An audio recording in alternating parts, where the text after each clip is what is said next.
Hello there, everybody. Welcome back to Star Wars Lads. We've got our reaction and review here for the fourth episode of The Acolyte. We're now halfway through season one of this show, and we're going to give you guys all of our thoughts on what we think about the latest episode of the show.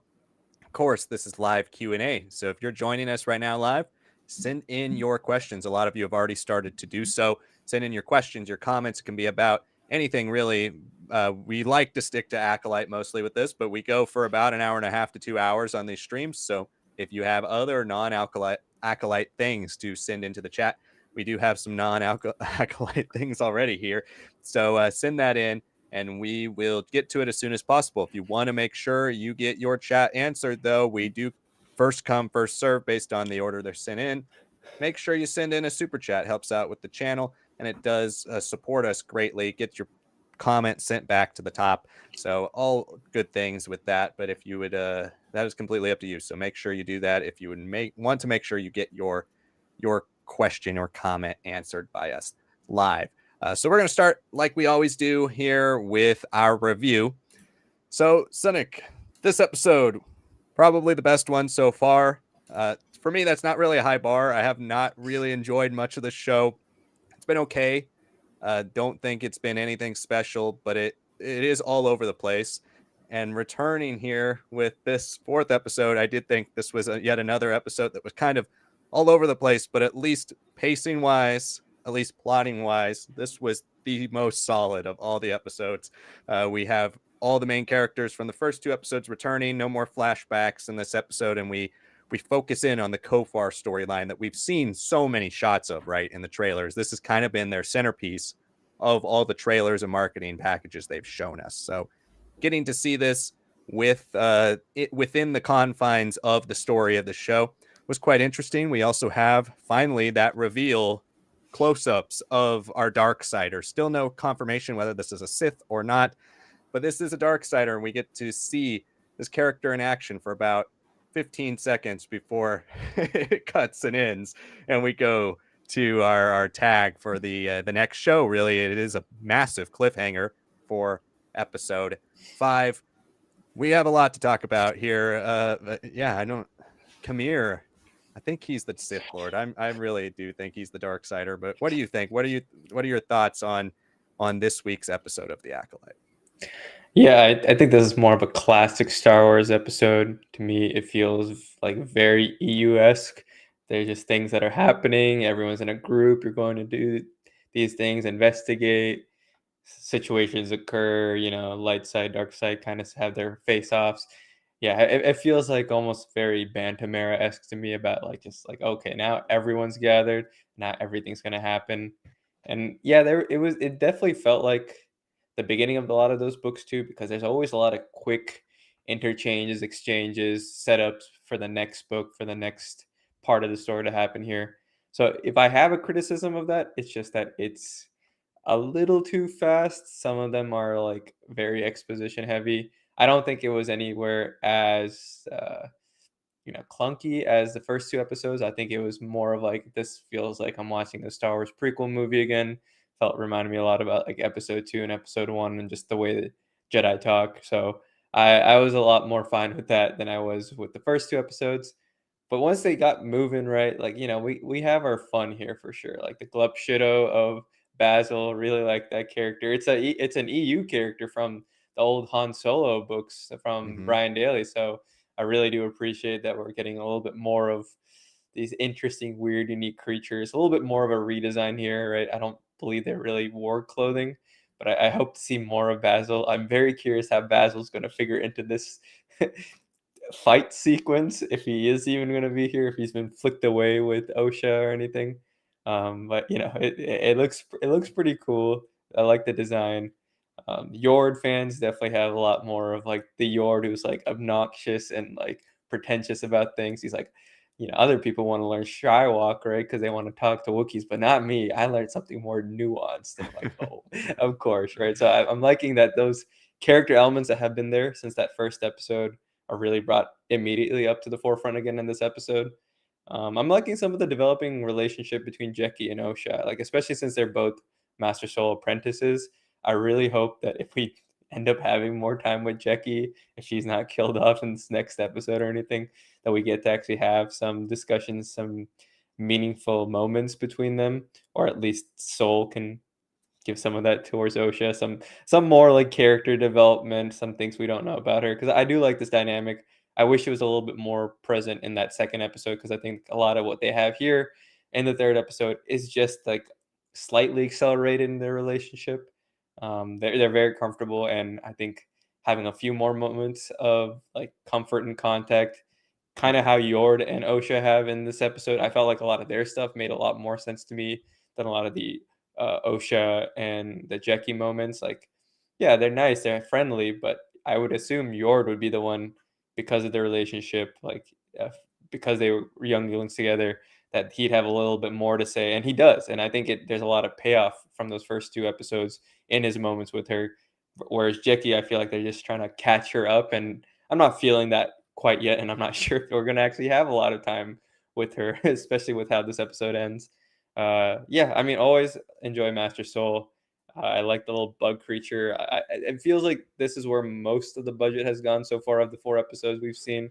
Yeah. There's some very cool layering of like just the physical sets and all that, and it was nice. It was cool to see something that has some pretty unique and lighting. Like this felt like okay, we're coming to dawn, and I feel like a lot of the Star Wars live action shows have struggled with lighting, especially if you're on Tatooine. The lighting has just been so hit or miss for me. Like I'm not saying the prequels are great either. There's a lot of color grading that I don't love about like episode 2, but it feels like a lot more in line with what I would expect, like, the end of two suns coming down on the planet, right? At the end of the day. Here I see a little bit more of a natural yellowish, natural orange that really accentuated well with the trees, with the surroundings. So as a design Kofar, once we're in this like misty forest, it is really appealing to me, and I'm enjoying that. But yeah, no, this did a lot of well for me. A little upset that we didn't get too much about the Kilnaka stuff, but at least there's a tease that there's that little forehead imprint that May has is like something that he's been obsessed about. He's Mhm. been kind of cut off from the order. I really like that we got to see Jedi like analyzing May and talking about this, and I think Rebecca Ferguson definitely felt a little bit more settled in this episode as Vernestra to me. It did feel more like by the books, kind of staunch Jedi like of like Phase One Vernestra. I'm not really sure. Obviously, like 100 years have passed, like what they're really trying to do with this character. But I think I'm buying into that performance a lot more with this episode here. And I hope eventually we do get to see the High Council. That you don't keep on mentioning these things, but at least like bringing in a couple of these folks. Like I'd love to Right. see like Oppo Rancisis or Yariel Mhm. Poof at least, if we're not going to see Yoda, who has been MIA throughout the entirety of the High Republic. So if he's continuing that here, sure, that's fine. But yeah, no, that ending, I liked how this like the dark side it came down. That was very creepy, and Yeah. I'm liking the Good vibes shot. of it so far. Like I'm excited. I really want to see what episode 5 is. I think it's just going to be fighting, fighting, fighting for at least like the first 15 minutes. I expect to see a lot of like Palpatine versus the Jedi Masters of episode 3, but actually like fleshed out for more than 2 seconds. Yeah, that's fair. I mean, I'm not selfishly for enjoying character deaths in shows, but I do hope they all die because Yeah, they need to for the story to make sense. I mean, Soul's gonna live. Soul and a couple of them will survive, but that's why we've got nameless, faceless Jedi here is to be fodder for this dark sider next episode, right? They're going to get killed. They're gonna get wrecked, basically. Soul, Yord, Jackie, they're all gonna survive, and then we have uh now, or Jackie, I think is a possibility to die because they've set her up. They kind of built her this episode, right? There was a nice little relationship there. They made you yeah, try to feel a little more attached. I think she is a possibility to die next episode. I don't want to see her die because I really like Daphne Keene's work with that role. I do think it's something that I would like to see more of. It's been, in general, this show, because there's such a big cast, it doesn't feel like anyone's really grabbed the spotlight yet except Soul. So hopefully, as each episode goes, we start to see somebody kind of take that baton and run with it, because I think there's a lot, here. There's a lot of material here for somebody to do so and really stand out and shine amongst this ensemble. but it depends on how they decide to structure these last 4 episodes, because these first 4 I thought were all over the place. This episode was the best paced, which is surprising considering it was 26 minutes long. This was the most well paced, exciting, interesting, and well developed episode of the show so far, in my opinion. Like, easily the most well developed. I do think there were some things though that are hampered by the pace and the structure of this episode being 26 minutes. May's turn to me came out of absolutely nowhere. Like, why is she deciding to turn herself in? Why is Osha the most important thing? We haven't seen anything that makes you believe that with her. She says, "I want to kill you" in last episode to her, the last time she saw her, right? There's something there that's needs to be explored. I expect the show to explore it because our leads are Osha and May, and they've really kind of kept them at arm's length for the show so far. There's nothing about what they've done with those two characters that really screams that they're the leads, right? They're kind of the leads by name and face only. There's not much development for them. And so I want to see the next half of the show really hone in on them, pick a lead, pick some favorite characters, and go for it. Because I thought the turn that May has here when she strings up Kamir and then she's like, "I'm gonna go turn myself in and I'll be able to not be arrested even though I killed 2 Jedi Masters because I know all this about the dark side and what your master's plan is." But then, like, to me, it came out of nowhere. Like, like we just saw nothing in the last 2 episodes that made me think she's going to turn on the dark sider. We saw nothing between her and the dark sider to show that relationship was fractured or even abusive or even where she felt like she was just a tool or a pawn or used by this dark sider, right? So do we see that in flashbacks? Are we going to get more of that later? That's something that I think needs to be more fully fleshed out, because that was the only thing for me that completely didn't work in this episode. There were a couple times dialogue between Kamir and May I thought was a little cringy.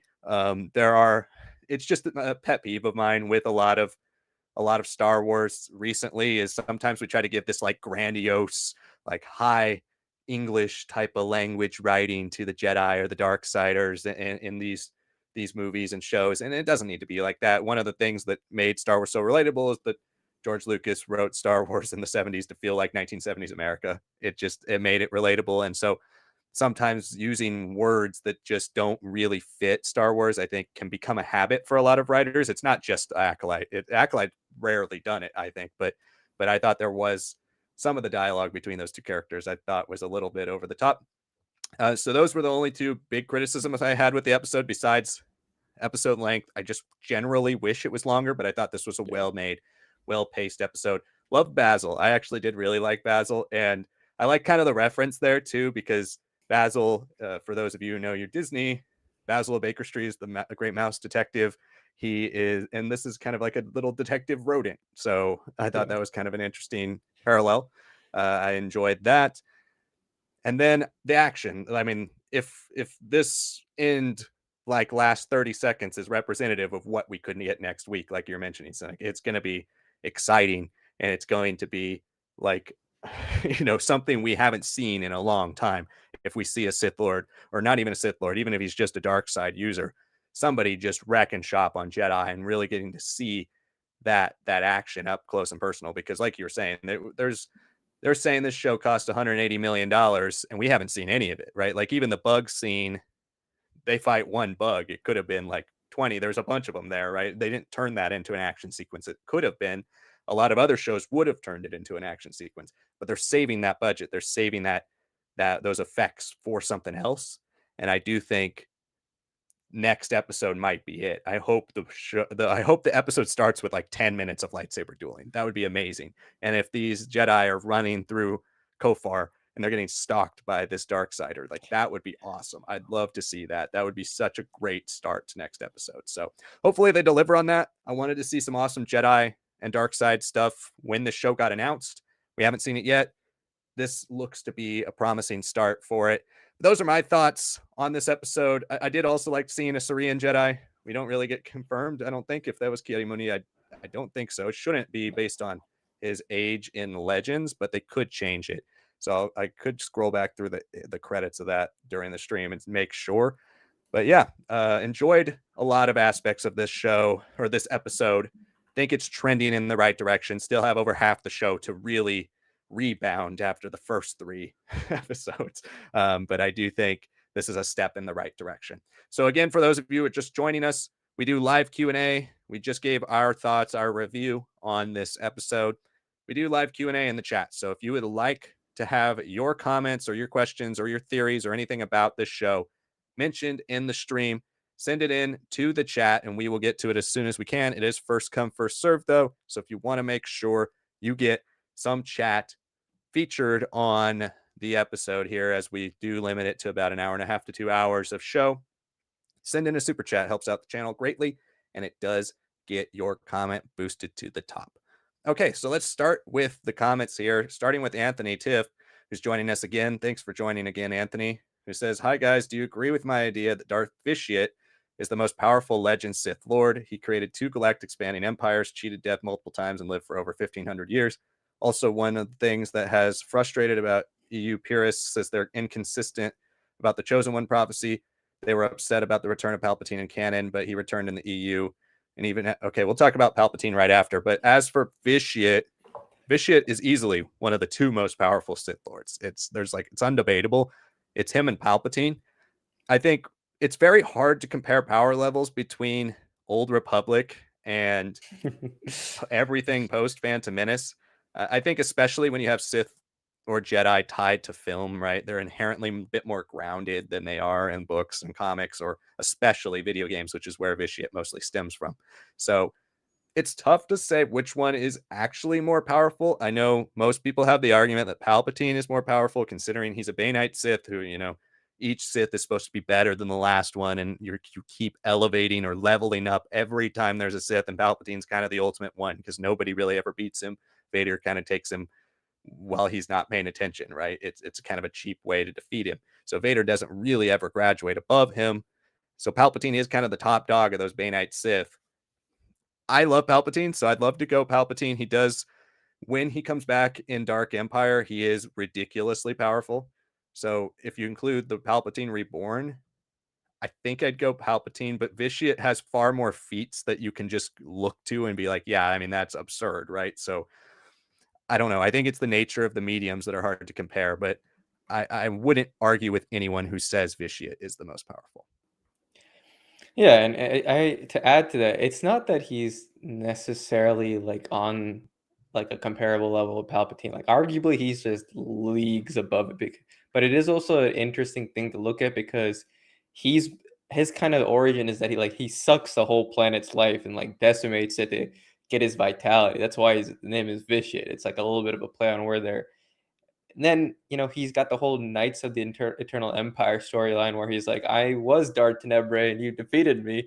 But because this is a video game, because, this is no longer canon, we kind of have free range. They just went crazy with the story with like a whole third empire that he's also the leader of because he's just been bouncing between bodies and like it feels to me like Palpatine who's actually had not just the resources but the time to become this massively powerful and fleshed out character who's he's swinging it. He's got multiple empires that he can enjoy, and whenever he's bored with one, he kind of goes to the other. Right? That's kind of how we have to look at it, especially with the Eternal Empire stuff. And I've enjoyed like a lot of what I've seen and read about it. I've never really played the Old Republic since like 2014 now, but you know. If you gave Palpatine that same amount of time, and arguably I think Dark Empire does like get fairly close just with how much technology, how much his fleet size has like seemingly come out of nowhere. I don't get the idea that he's like limited, right? I get the idea that he's still got more. It's just by the end, he's just so desperate without the cloning that you've taken out his way of like rejuvenation of life and all that. So if he had gotten in the same position as Vitiate, I would say Palpatine would be stronger just because he's had time, resources, and little spans of the galaxy and abilities to just jump around. I don't want to ever count against Palpatine. right now, I would say Vitiate's a little ahead, but as far as like a more entertaining character, I would still go Palpatine. I still think that he's Oh if yeah. you put him in the same shoes, like if you swap places, I don't think Vitiate is anywhere near as successful. I think he's gotten a lot of convenient things from the Jedi believing that the Sith are dead for so long and not even like exploring large chunks of the galaxy. I'd argue by the time you're closer to the prequels, a lot more of the galaxy is explored, the unknown regions, wild space, the outer rim. It's just that like the Hutt's control or this and that, right? The old Republic almost makes it seem like it's just the Republic and then some little Hutt cartel stuff, and then it's just massive expanses of the galaxy that are untouched, which gives Vitiate no matter what another huge step up. So I'll go Palpatine too, but it's a lot closer than I'd like to admit. So I did do the research while you were talking there. That is Mundi. It is confirmed in the credits that it is What? Master Mundi, and it is listed as Master Mundi. So he's not even supposed to be born yet. We got a comment at the bottom from Carrot11 who was saying it was in Star Wars Theories Live and everybody was spamming he wasn't born yet. I believe that's who they're talking about. Mundi is not supposed to be born until much later, but in Legends. But then obviously this is canon. We've changed kind of the lifespan of humanoids in canon already with Vernestra Rowe living well over 100 years into the show and being still like spry in the Acolyte, not a decrepit old person. So that is officially Mundi, played by Derek Arnold, who did a lot of puppeteering the for Rogue One, Solo, and Last Jedi. So it's not the original actor from the prequels that is playing Mundi. But yes, confirmed now Mundi, and it is Jedi Master Mundi, which I find is more interesting, right? Like Yeah, his role in the episode definitely seems more subdued. And he obviously is like the line that made me thought it was him was he's like, we should talk to the Jedi High Council because that's already him that's being like, hey, absolutely the him. council's the Yeah, best. So that seemed very him, but that was the line that made me think that. I forgot when the episode was over because so much happens in the last like 10 minutes to go back in the credits and look. So officially confirmed it is Mundi, and he's a Jedi Master at this point, which is kind of crazy. That means he is, well alive in the High Republic, and we haven't seen him yet in any of the material. Because if he's able to become a Jedi Master at this point, he's got to have lived at least 50, 60 years by the time we get to this show. yeah, and I mean he's what 93 BBY in Legends, so this would Yeah. be 132. So yeah, I can see why these people are on theory are going like, oh, he's not born, he's not. Yeah, but again, none of these dates are set in time. Like you look at Bane's timeline in Legends, it is slightly different than where it is in canon. Where canon, it's just straight 1000 BBY. That's when he's defeated, right? It's just a marginal thing. I agree. I think the master thing is pretty interesting because then there's an implication he's at least 40. I still think from like not knowing it was him but now like kind of piecing it together, he does seem like very similar, but much Yeah. more exuberant, a little bit more youthful. And having read The Living Force pretty recently, he is one of those Jedi who like espouses like the big picture, and he doesn't seem like he's at that stage of his life yet. So giving him like what like forward like what like 50 years 60 years Yeah. I guess I don't know. That doesn't really concern me that much. He's old anyways, right? By the time the prequel, so he's old here, and it only adds to him that having more life spent, he would become a little bit more of like the dogmatic individual who doesn't see that he's ever wrong or like open opinions. Like that's a pretty interesting part about him in the Living Force. He's like, we have to take Qui-Gon's like what he's saying, like do one good thing for everybody, and he Mm-hmm. like gets into the funniest situation but then he's like, "Yep, I'm done now. Now I can kind of just go back to how I was doing things, as opposed to like really engaging with that, like what it meant, what was like the point of Qui Gon like challenging the Jedi Council, right? So, yeah, I really could not care less about like some age change, right? If anything, you look at so much of his story in those original comics that were coming out, the original Star Wars Republic line that was coming out right before and during Episode One. He gets some really strange adventures. I am not like the biggest fan of some of it. There's some weird things that happen. He's Yeah. almost positioned as like the hero character for a long time. even though by the time like the Disney reset happens, he is not really a hero. He's very dogmatic. He's very like ancient almost. I don't. I'm not stuck up on that.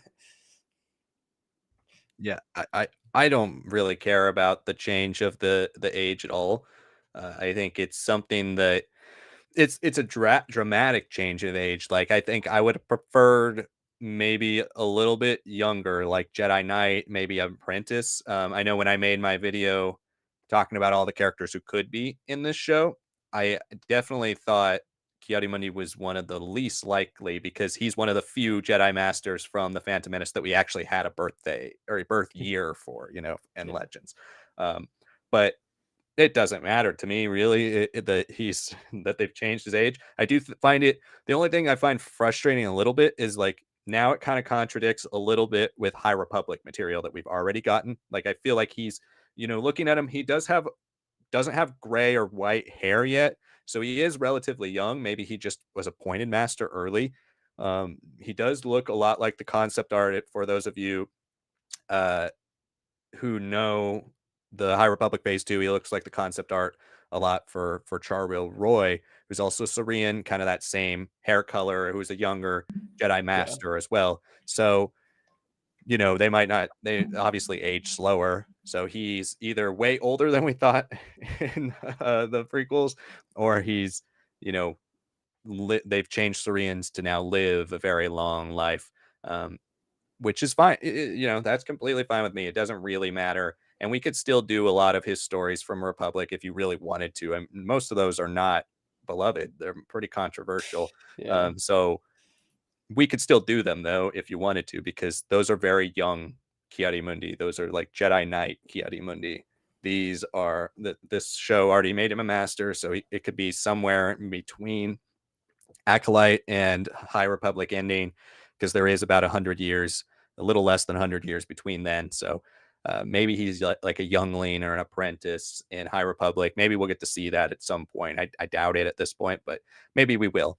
But yeah, very cool. I'm glad we got that confirmed in the credits, because it is, our first real Easter egg outside of Vernestra, who they had already confirmed before the show, came Yeah. out. So it's our first real Easter egg for a character from the prequels or any period in Star Wars outside of this show. So hopefully more. I like you said, I want to see Oppo Rancisis. I really want to see Ariel Poof, and I would really like to see Yaddle. Like those are the two I want to see Yeah. most. Yeah. I want to see Yoda a lot, obviously, and I'm very intrigued. Like I feel like maybe the reason they don't do Yoda is because you'd have to decide: do you do puppet or do you do CGI?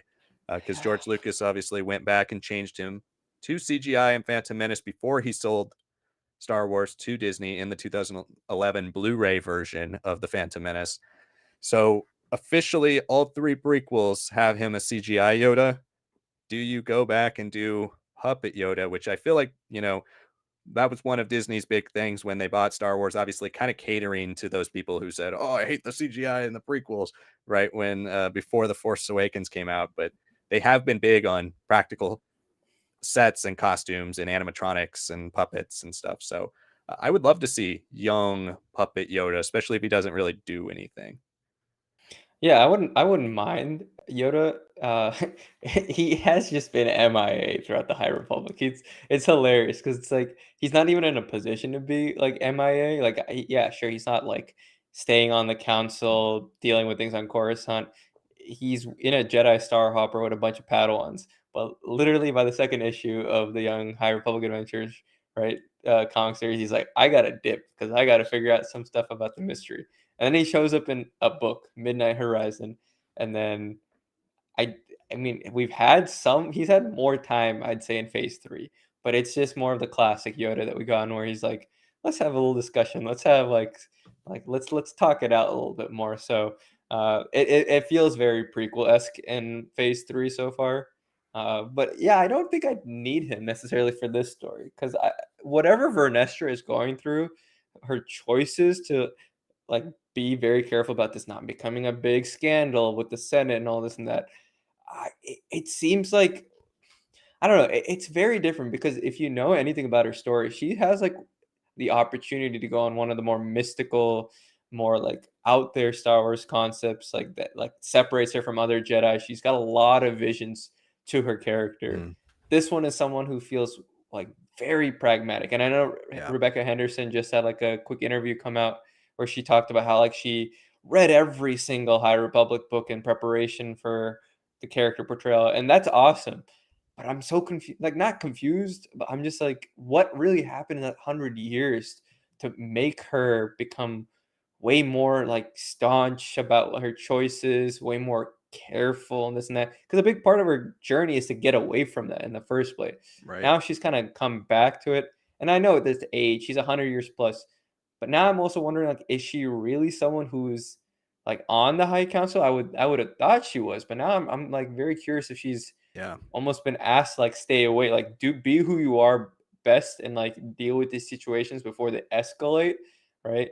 And I'm really curious if something in phase 3 or like phase 4, whatever, like the storyline continues into this 100-year gap, like how are they going to really approach your character? Because Right. I think that ties into like the Kiadi Mundi thing too for me. Because yeah, you didn't really have an estimate for those early Republic comics of like how many years before are all these Jedi like Right. dealing with these stories that lead into the Phantom Menace. It's very clear with the High Republic in place, at least those first 3 phases. Now there's like, let's push some things forward or backward. That's becoming more apparent to me. But yeah, just very curious why she's gone from, like David is saying in chat, from a ranger almost to like this the company line politician. I agree. I'm not disappointment. It's just I need to know now. This is always going to be Right. the Me struggle too. with Star Wars when you have these huge gaps, right? It doesn't matter if the character is super old and a species that lives forever. Once you make that change, you got to make like the next stories that come almost immediately after, like the big like change developers. And we need to see that, and we haven't seen that with Luke yet. So now if we're gonna have this happen with Vernestra, we need to see what made her change like immediately after High Republic Phase 3. I wouldn't want to wait for that personally.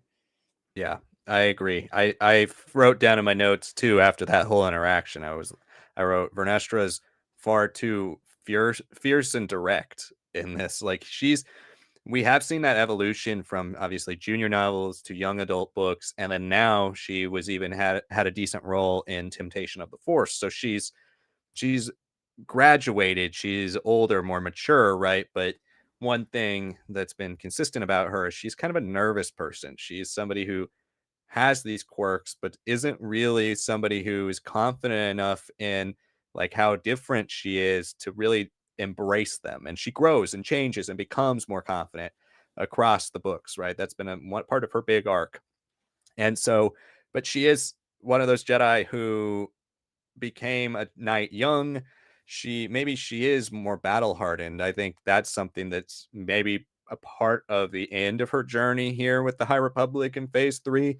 Maybe something happens that really makes her more serious and less, fun. And it is hard to compare 100 and, 20-year-old, 115-year-old Vernestra with 16-year-old Vernestra or 18-year-old Vernestra. So it is a big change. You would obviously change a lot between 18 and like 30, well, let alone 18 and 115. But I still think there's plenty there that's very different from her character. The fact that, like you're saying, woman, politician, jaded. She's just kind of this person that seems too direct. She's not really having any type of sympathy. She's very stern. Her eyes are just like always serious. She just doesn't look happy in any way whatsoever. She's like very nervous. And I mean, this is a scary situation, but like she's been like this before, right? She doesn't really walk in with a smile and is like, "Hey, Soul, how's it going? How's my friend Soul?" that you would see in the books. So she does feel like a very different character. Hopefully, we get that kind of explained. And hopefully, it wasn't just that they wanted a Jedi who could be alive at this time. And somebody said, "Well, Vernestra's kind of young. You could just use her." And they said, "Okay." And then adapted the character to fit whatever they had already written for this Jedi and didn't write for Vernestra, which is starting to kind of feel like what they did.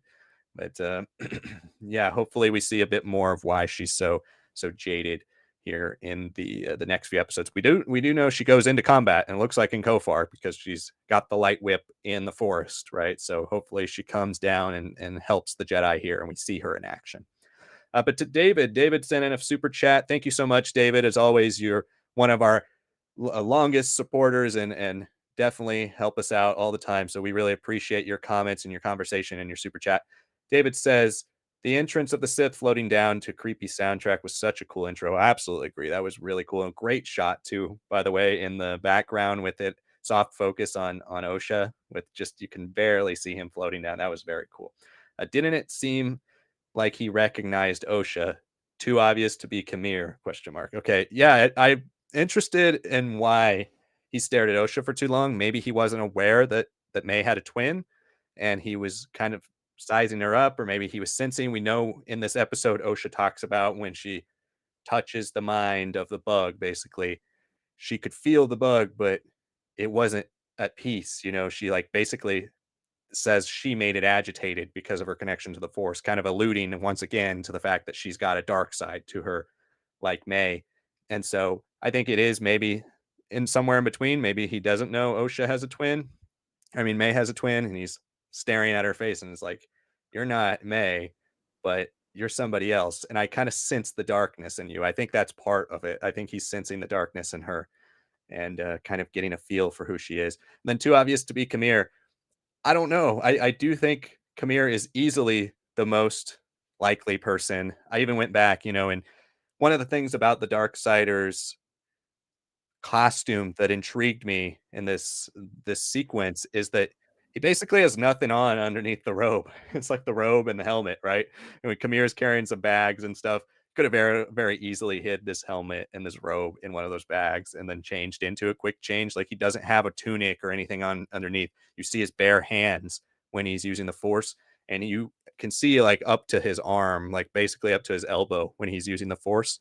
And I went back, looked, Kamir while he's hanging there, his costume doesn't reach down past his elbow either. So I do think all the signs are there, even if you want to do some digging like that and like really look at the details.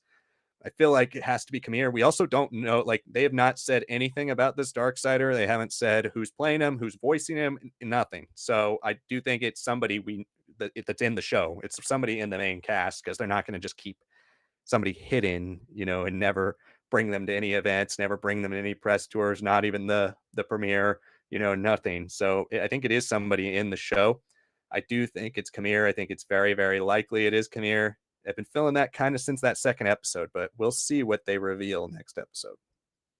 Yeah, I mean, I'm not gonna lie. I think the moment he was repeating part of the Sith code, basically, I was like, in the trailers itself, I was like, this is like the most likely candidate. So, yeah, I never thought that the mystery would center around like who it is. I always felt like that was one of the things that was going to be most straightforward. I was not worried about that. Uh, I expected the mystery to be a little bit more centered around like why May's hunting them down and all that. But now it feels like the mystery is more around the circumstances on Brendock and the circumstances of their birth and everything, right? So you answer those, all these things don't really matter to me. These just feel like the plot's demanding it. So I'm not really like, oh, like it has to be somebody else. I never really thought it was going to be one of the mothers either. I feel like that even if any of them survive, the implication that they would be like training May in secret to hunt down, like it doesn't really fit with them. Like even if they don't like the Jedi, like to then be like these specific Jedi, we have to train you in these specific ways. It never felt like those were characters in line. Um, I know you could go full EU and be like, this must be Tenebris, this must be Plagueis if he was like a little younger and all that. But those characters, I even though we don't have any visual appearance of them in canon or anything, and that can definitely change. Making them human, I think, kind of takes away some of their elements. Kind of takes Yeah. away some of the point of like this is a long process of getting us to the situation where Palpatine then kind of steps over and becomes that apprentice because everything's basically been set up. They were just slowly working and creating these important facets of their necessarily rule, but they weren't quite there yet, right? And if you can live long through both force extension, through being a long living species, that makes these goals, these things that are happening over long periods of time make sense. So I never thought it was them. I still don't think it's them, right? So whoever this is, again, we're still thinking that there could be maybe like a Knights of Ren connection just with that helmet design, especially the back half. It could just be a split off, right? Like there's a very interesting thing that they say here in this episode when you're looking at May is like, is this someone from a Splinter Order? And I'm just like, Yeah. no, like not from a Splinter Order, but could this be like a Sith that was on the path previously before Tenebris Plagueis or is trying to overtake? Like it'd Right. be super cool to me if you're gonna have like these Sith that both claim, like almost like you go back to ancient history where like there were three popes at one point and they're all claiming I'm the real pope, and that's just how Europe was for such a long time. Like the idea of the Sith almost being like, yeah, no, I'm the real Sith. No, I'm the real Sith. This is my lane. I think that's an honestly really unique way of exploring, especially this close to the Sith, like how they're all fighting against each other, but ultimately someone be pulling strings and making things a lot more advance and progress towards the ultimate goal of the Sith still. So if this is a breakaway Sith, I would actually love that in a lot of ways. I think that still preserves a lot of that EU stuff that I think still has the general structure and shape to it. But then you're adding some more unique and new elements without like taking away from it. So yeah, I'm excited for that Sith, man. I do think it's Kamir. It seems the best. I would not be surprised if he's got like not like a dissociative identity, but just like once he has to be wearing the mask, it's like almost like who's that character from Shadow of the Sith, Kiza, right? Almost Yeah. like almost like possessed by the mask, or like he becomes Mhm. who he really is while wearing the mask. Kamir is just the front. I'd love to see just how haunting and like it seems like this guy's gonna be creepy. Like the voice is solid, but I get the feeling with the way he's floating down and all that, he's got to feel like a specter, like hunting them down one by one. And if you pull that off, if you make him like your nightmare chasing you, that I think that'll be such a cool thing to see in the next episode. I really hope they do that. I really hope they go full horror next episode because it's set up perfectly to do so. You're set up with this guy with the creepy smile, creepy eyes. It is now that we got like a true close up of him. He looks it is like a combination of basically Chainsaw Man and Batman Who Laughs. Like it's like it looks a lot like that to me. So I would love to see this guy hunting the Jedi through the forest, right? That would be really, really cool. So hopefully they do that. But I'm with you where like I don't mind a splinter group. I definitely don't want this to be Tenebris and Plagueis, especially now that we've seen confirmation that it is a human or humanoid with its hands. Definitely not immune. I I guess I haven't really paid much attention to Bith hands, but they don't really look anything like that in my head. So so it's not a Bith and it's not immune. So I do think it is going to be Kamir. I think it's going to be a human, and I do think this is still going to be the apprentice. Like if this guy's a Sith, I do think he's an apprentice or maybe the secret apprentice, maybe somebody trying to prove himself to the master, because the master, in my opinion, like a Sith master wouldn't do something like this, wouldn't confront a horde of Jedi, right? This is very much so an apprentice move. It's a younger Yeah. person move. It's somebody who's impatient and somebody who's craving that bloodlust. We've seen that a lot in Star Wars, whether it's Xana in the Bane trilogy or Maul, most especially in the EU and in canon, where he just has this insatiable bloodlust and wants to kill Jedi, but he can't because they have to be secret. And that's one of Maul's downfalls is he's not the Sith are good actors. That's the one thing we've seen since Bane. They're good actors. They play their role right. And Maul is not able to really play any other role besides a cold-blooded killer. So it's one of the reasons why he kind of loses his spot to Dooku eventually after being cut in half. But yeah, I do hope there's more to this guy. There's just like the show is starting to really scare me too, because not just the fact that it's not been that great so far, but just we only have 4 episodes to wrap up so many things, right? Like we talked about season 2, it's going to have open-ended plot points for season 2. I just hope they don't, leave so many things open that it's you have to have season 2, right? Because if it never comes, we're left with like, well, that's pretty disappointing that we never got any wrap up to a few things. Like I want to know more about the Sith. I want to know more about these Jedi during the flashback. I want to know more about why Vernestra's like the way she is. I want to know what happens to Osha and May. There's so many plot lines, and we only have 4 episodes to do it. And if they're all, 30 minutes or 40 minutes or less, it's going to be very difficult to wrap up a lot of these things. So we'll see how it goes here coming up. But I guess back to the chat, because we haven't gone to the chat in a while, and we're still very much so at the top. Anthony says, also one of the things that is frustrated about EU purists is they're inconsistent about Chosen One prophecy. They were upset about the return of Palpatine in canon, but he returned in the EU. And even after Palpatine died, Lumia became a Sith Lord and turned Jacen Solo into Darth Caedus, who killed Mara Jade and started the Second Galactic Civil War. And after Jacen Solo died, Darth Krayt and one Sith. Yeah, so, well, I don't think. Let me say this: I don't think people's issue with the Acolytes' perspective on the Chosen One prophecy has anything to do with the Sith living on post Return of the Jedi. That's definitely a post Return of the Jedi complaint only. It doesn't really go one to one. I personally, I think Dark Empire is an interesting story, especially because like I love kind of the history of Star Wars, right? I love reading it, the first one, as like, a time capsule of what the 90s Star Wars was. Same way Thrawn trilogy was. Dark Empire was our first comic book post the Marvel reign on Star Wars. It was our first real attempt at expanding the Star Wars mythology rather than filling in gaps between the films. And so I like a lot of what Dark Empire does as like a piece of visual media from the 90s. Does it work really as a story? Not really. It's cool.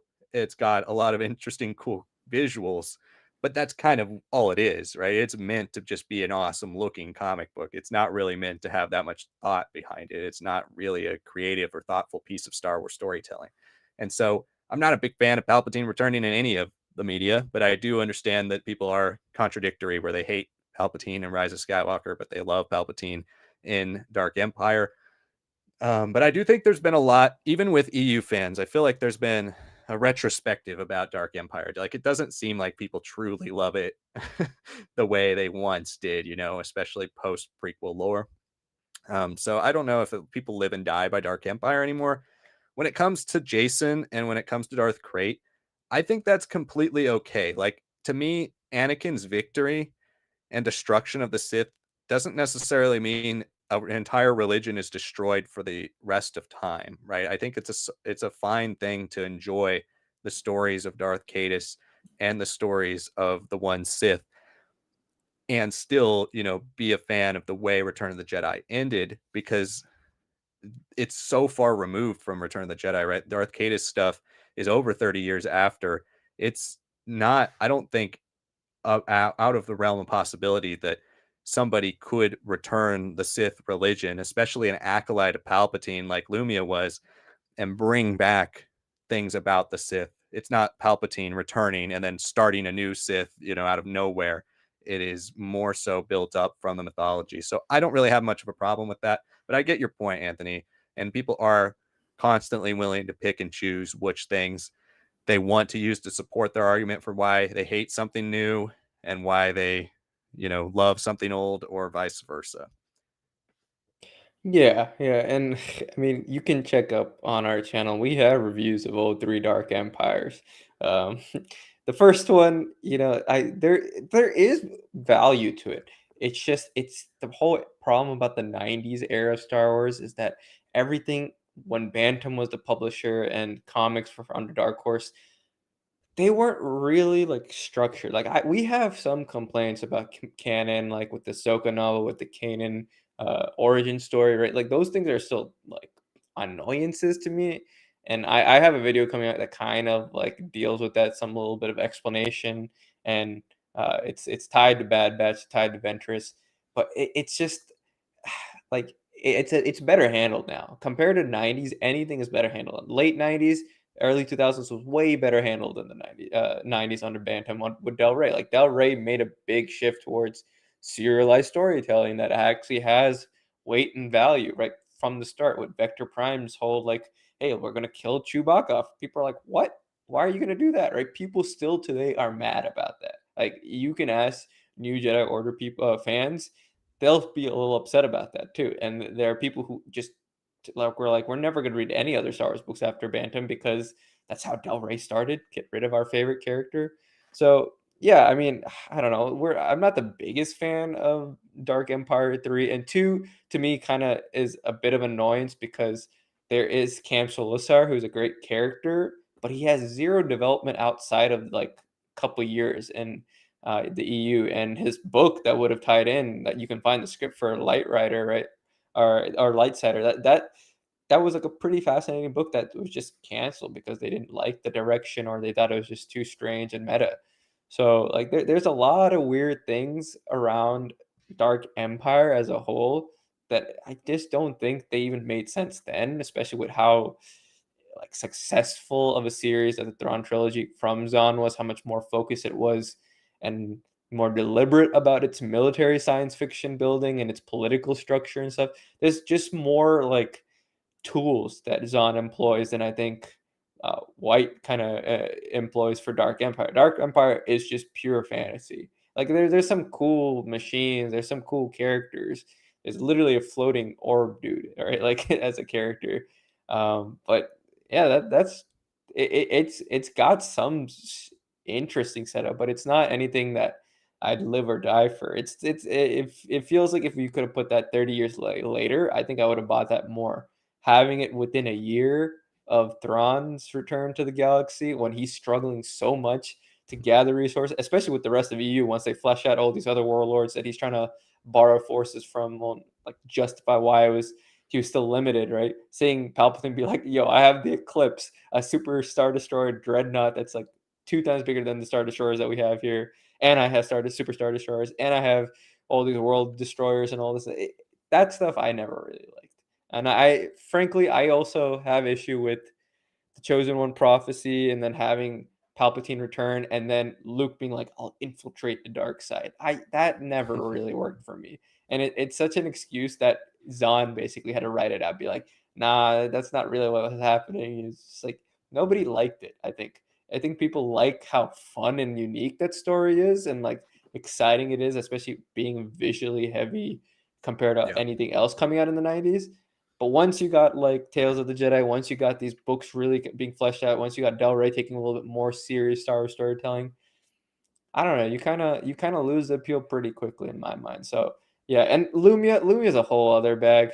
That's Marvel Comics era being brought in, dragged in wherever convenient into the EU. So I'm not really like up for her, and she's like an acolyte essentially. She's not really a Sith.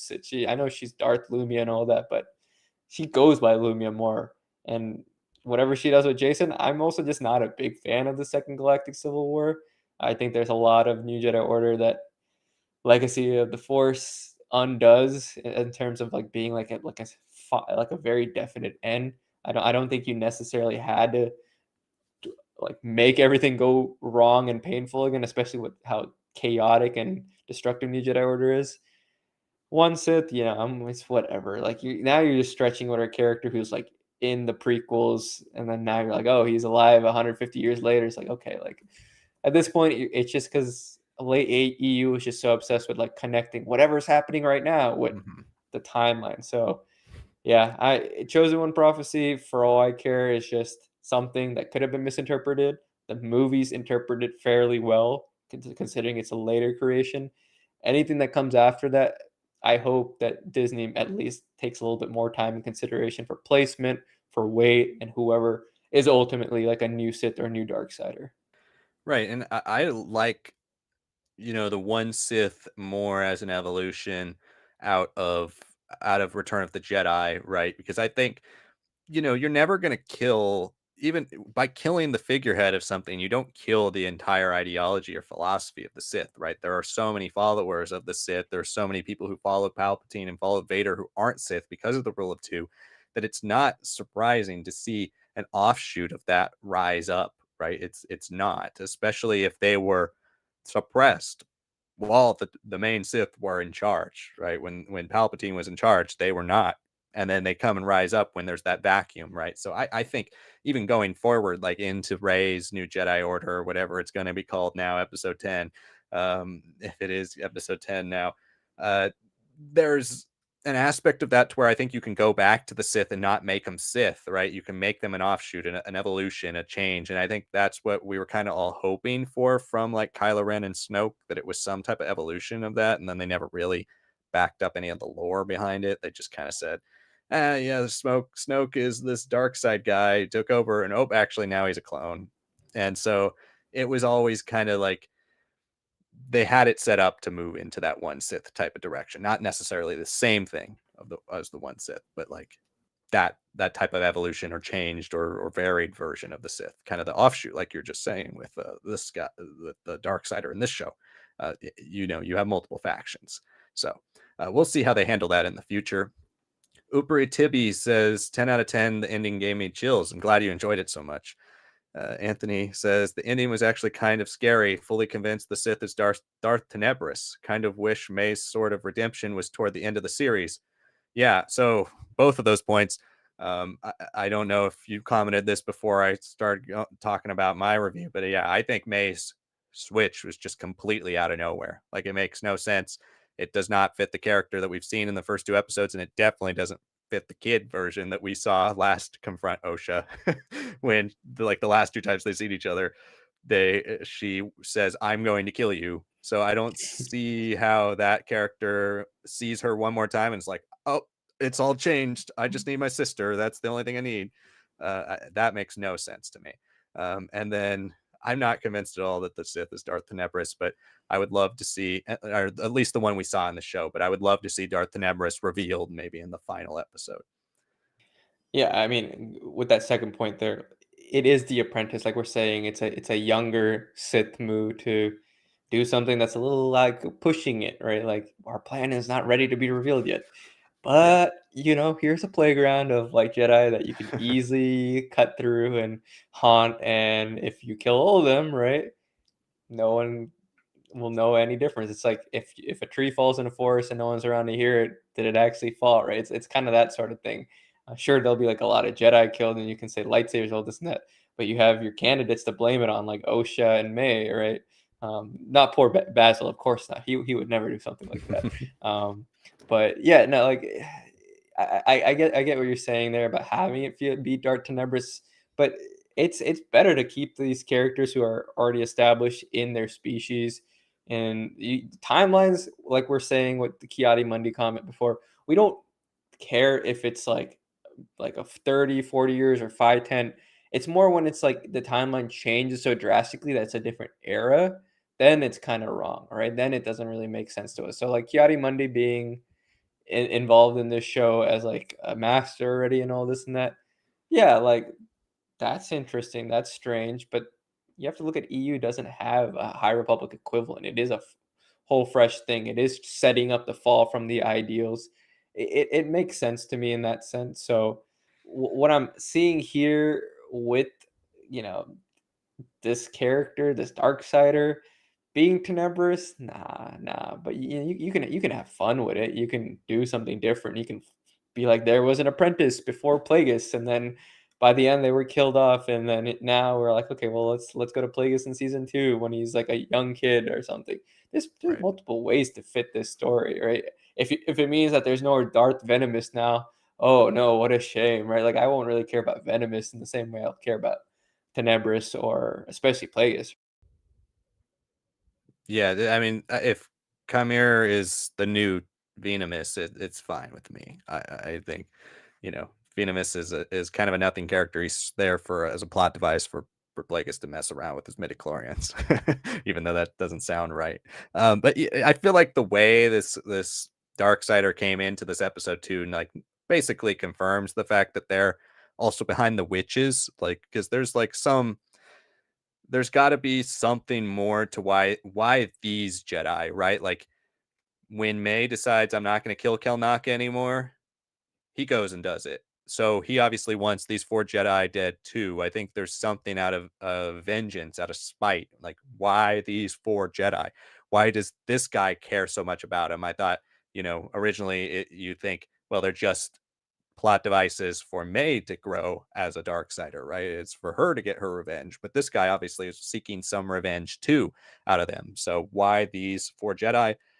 And I think part of it has to be somehow their connection to the witches and why, what they were doing for the Darksiders or for the Sith in the past. How were they, helping and evolving? And maybe this guy, to maybe connect to that Plagueis thing again. I would not really want this as a fan of Plagueis. I would not want this at all. But if these witches through Mother Anastasia, they were like the early ones experimenting with midichlorians to create life, even going so far to basically impregnate an egg with the Force, then that could be something that like these, we talked about this last week, that the Sith kind of hiring these women basically, or providing with these women protection in order for them to work on their dark experiments.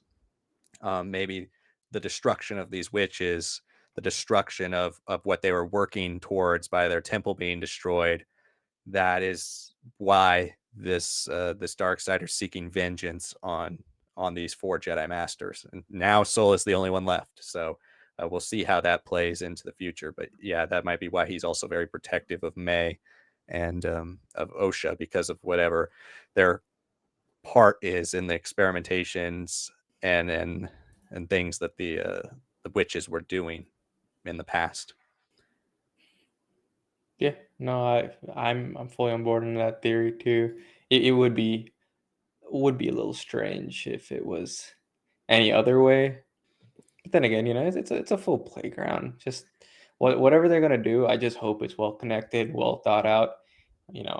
I where you can say you don't like the Kenobi fight, but it doesn't necessarily break canon or anything. They were tiptoeing that one hard. Like the one that's more of concern was the Reva being involved in Luke's story, and they managed to make that work by just making her like just telling, oh, it's a Tusken Raider. Like that's even what Baru and Lars are like Owen are saying, right? And you don't see her activate the lightsaber, or he doesn't see. He just gets knocked out. Like they pushed it that far just for it to not happen, right? Just to kind of block it out. But then in the EU, you got Obi-Wan fighting the mechanical leg Maul, right? You don't think that Luke would have like heard about that a little bit, especially with Owen slightly being involved in that story. It's just like, yeah, I'm sure that canon has at least done that part where if you're gonna push it to what we already knew was already been pre-established, especially by the movies, like they're gonna thread the line, and I'm not worried about how they're doing it here.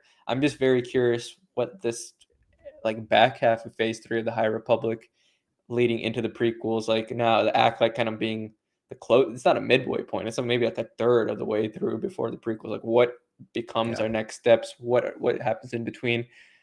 I'm excited to just flesh out this era because if you're gonna bring these witches and make them do very strange experiments with the dark sider influence, and then also make Plague is still like very relevant and all that, like okay, well then what exactly are you trying to take away from the series? That's what I want to know. And as long as it's handled well, I don't think there's anything to be too upset by. If you're just saying like, oh, it's just Plagueis just took these secrets and worked them out, but it didn't work out because he's not a witch, then I'd be like, oh, there's no point in that, right? There's no fun in having someone who's on the verge before his apprentice really completes the mission with some key defects. Anthony says, I feel bad for you guys. Saw the vile and hateful comments on your last video on episode 4, theories and speculations.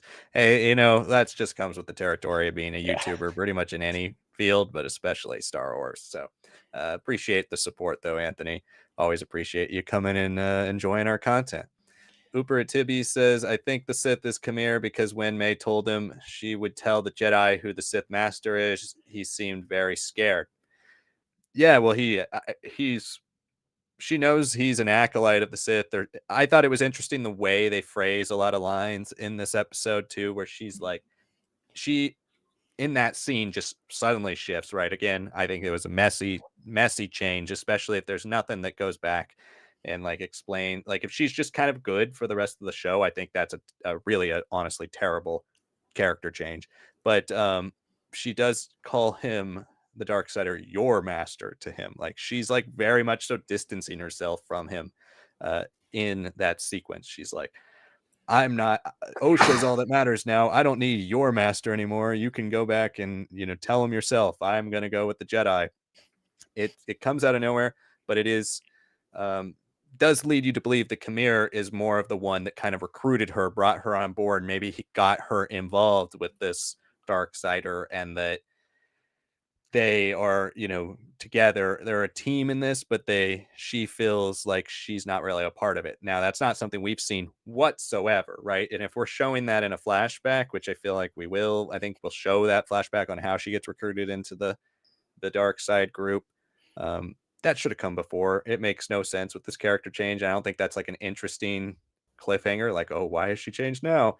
I think that's just bad storytelling. So if that's their only explanation, it's the wrong sequencing and order of this show, which I already think episode 3 should have been episode 1, and then like, we'll see at the end. But yeah, I think Kamir does seem to have a far closer connection to this Darksider from the dialogue in this episode than May does, and he does seem very concerned when she says she's going to turn to the Jedi.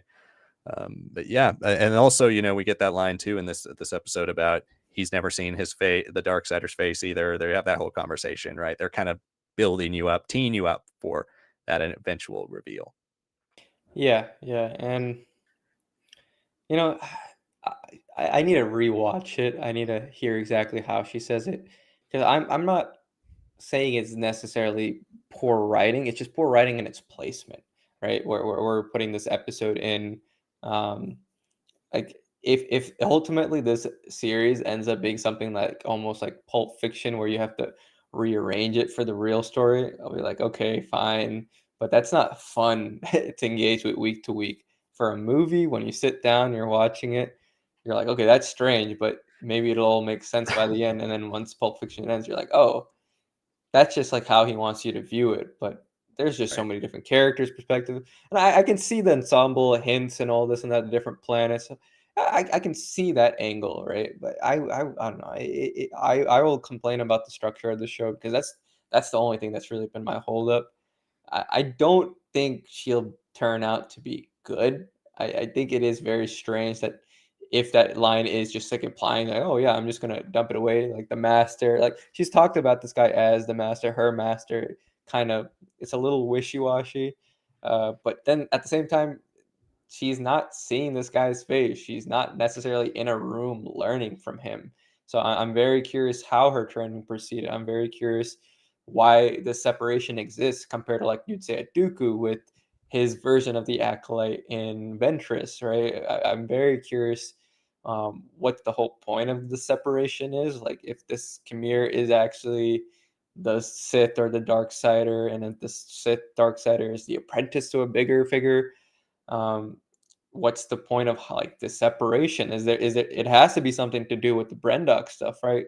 Maybe it's more of a way to like force this character to then bring in Osha, and then that's like the real prize or something. Like I would like it to be that if she does have like a goodness to her, it's just her sister, and I think the show so far is still saying that, but I don't think she's a good character. I think we've seen stuff in TV spots where she's like threatening to like stab people in the neck and all that in the jungle fight, like Jackie and all that. So I don't think she's gonna do like the good thing or surrender and all that. The only chance she had of like doing something good was to like surrender to Kelnaka and whatever that came out of it and like tell the information. But clearly this Kamir slash whoever ultimately is the villain was like, I don't like what you're saying here. Like, it's okay, chop off, like forget about this lesson. If you don't care about it, neither do I. Like it's what you make of it. Sure, now what are you gonna make of this, right? Like what are you gonna how are you gonna handle the situation, all that. So yeah, I'm still very curious on why May is like how so positive about May, especially since Osha's like, knowing me, I might not be able to finish the job. I need you to make sure you finish the job. Make sure she's knocked out forever. Like she's put to an end here. If anyone is consistent, it's Osha here. And even though Osha would be the one who's more open, you would think, to having her sister, her twin, have some redemption, right? It's very curious how they're handling those two in their writing. But yeah, if May ultimately thinks she's doing the right thing and all this and that, and submits to the master, and then it's just like struck down, I'd kind of love that. Just to be like, you were just played for just another piece of the puzzle to come together, right? I'd love something like that, but that line of dialogue, that is a very interesting and like strange decision. Yeah, and there's a lot of things like in this episode that kind of leads you to believe that maybe they're going into some other angles with these characters. I mean, the idea that they're twins, right? It sets you up for a lot of different perspectives on the same types of people. One thing I really hope they don't do, and I started to see maybe glimpses of it in this episode, is the idea of like switched twins, right? Soul saves May. OSHA is the one that thinks he saved, but she actually fell down, and now she has hatred to the Jedi. Like I feel like there's hints at that, and I think that would be a pretty bad twist. First off, just because they're this the actresses that play the kids are two different actresses, so like they don't look the same, and it would be like a huge weird suspension of disbelief, like, oh, we made you think it was the one that played OSHA, but really it was May. And it's like, then why didn't you just have the same actress play both characters? Like, that doesn't make sense. They're already doing it for OSHA and May as an adult, so I hope they don't go that route. But you can kind of see parts of that, right, where like the May character in this is like, all that matters is my sister. I love her. I want to be with her out of nowhere. And then the OSHA character's like, I want to be alone. I'm going off. I don't really want to be involved with this. I want my past to die, kind of. I want May to be out of my life. You can see hints at possibly them doing that. And I really hope they don't do that, because I think that would be a really strange uh twist. Yeah. But anything's possible at this point. Like there's gonna be some type of twist. I'm ready for it. I'm gearing myself up, but I don't know what it will be at this point. Yeah, no, if they were identical twins, you could make that argument. But the actresses are fraternal twins, and Yeah, they're not like very close to looking. Like they have very different like the way their features. mouths move and all that. Their features Yeah, are like the when they talk, their intonation is very different. It's not like it's just the voice changed or something. It's like no, like their features make them feel like very different characters, and it's not just because they're acting. I've been kind of submitting to the theme ever since like that Power One song or Power Two song came out or whatever. Not the chant, like the one that not they the released chant. that it's gonna be in the end credits or whatever.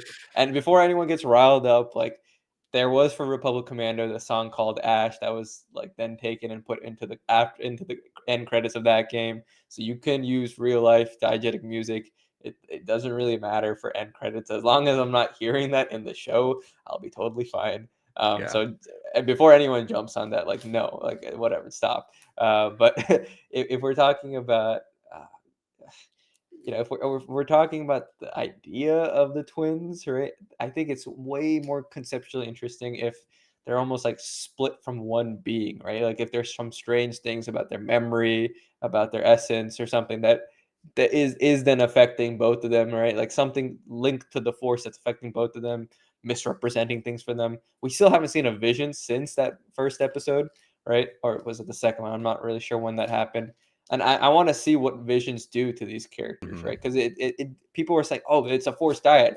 And especially with how recent the forced diet is, of course you'd want to be like, oh, let's go for something that like everyone's primed for. But I don't right. think it's a diet either. So I think they're the concept of like a split soul or something like that's the way the force is used. I think that's gonna like explain hopefully when the twist comes or whatever. Like now that you both are gathered, will like make one survive or something, and the other will just have the other half or so. Like if you do that, I would enjoy that way more. If diet, I'm like okay, like it's the same. I've already seen that.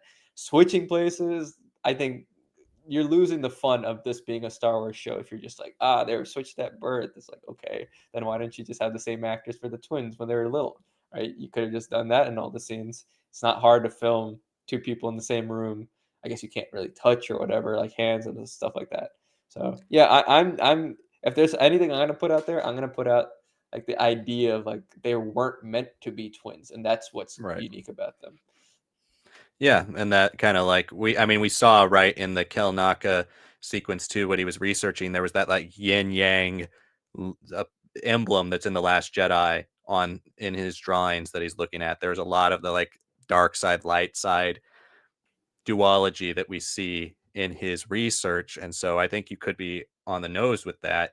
But I think Dyad's interesting for me because like I'm I wouldn't really want it because I just think like anything that does with the Skywalkers, right? It would be better if those things are kind of sacred. Those things are more important than anything, right? Like it gives Ben Solo now an elevated place in the galaxy. People just want to focus on Rey's part, but like also Ben Solo, there's a bit more importance to his life, his birth, like what his role is in the galactic force's destiny.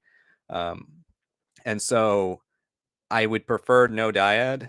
I'd prefer it to be something that only happens every 1,000 years or 2,000, 10,000 years. But there is like, precedent, like Palpatine knows what it is. It's something that has existed before. It's in research, right? It's something that's there. And he's like, he doesn't seem that shocked when he removes the dyad. Like, a dyad in the force. It's powerful to create life itself. It's not something that he's blown away by. He doesn't seem like outrageously like, oh my god, I found the dyad, like this changes everything.